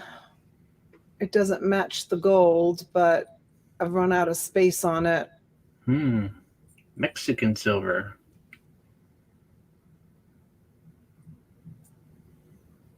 It's probably black onyx, right? What is it the shape of? I don't know. I think it's just Art Deco, or maybe it's like a whimsical heart. Yeah, deformed heart, it looks like. Yeah, I don't know. So that's the whole lot. 8 pieces. 8 pieces. So 1, 2, 3, 4, 5, 6, 7 pins and 1 silver pendant is in this. And we're going to count it down. 10, 9, 8, 7, 6, 5, 4, 3, 2, 1. And we're going to pass. We'll pass. We'll bring it back another night. All right, Schreiker. It's Well, 1:30 in the morning. yes, it is. And we both have really busy days tomorrow. I know I do. I don't know what you're doing, but Now, Marcia did come in, but it was after the pass, so you can decide. yeah, I'm going to pass. Okay. We're going to pass and bring them back another night, Marcia. I hope you don't mind.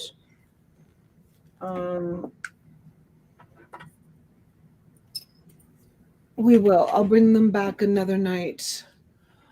All right. Let me take this out of the stream. I hope you guys enjoyed tonight. I'm going to I'm going to try to download that video, cut out the beginning of it, cut out the end of it, and just do the conversation that we had with Pirate and just upload it as like informational, like YouTube information from Pirate.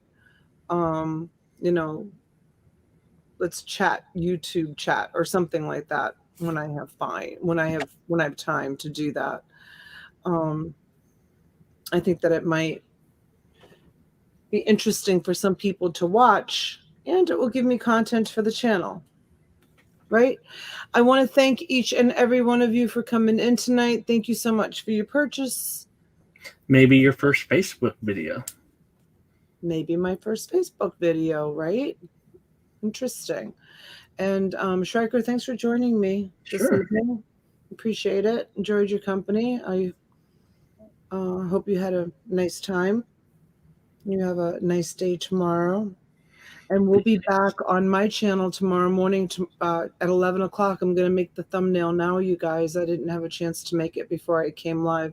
T and I will be on, and I'm pretty sure we're selling. I'm pretty sure she wants to sell. I always want to sell. So we'll see what happens in the morning if she's got too much to do, or I'm going to be working here anyways while she's showing so I can get my work done. Anyways, okay, so I'm going to say goodnight. We love you. Thank you. Mwah. Thanks for your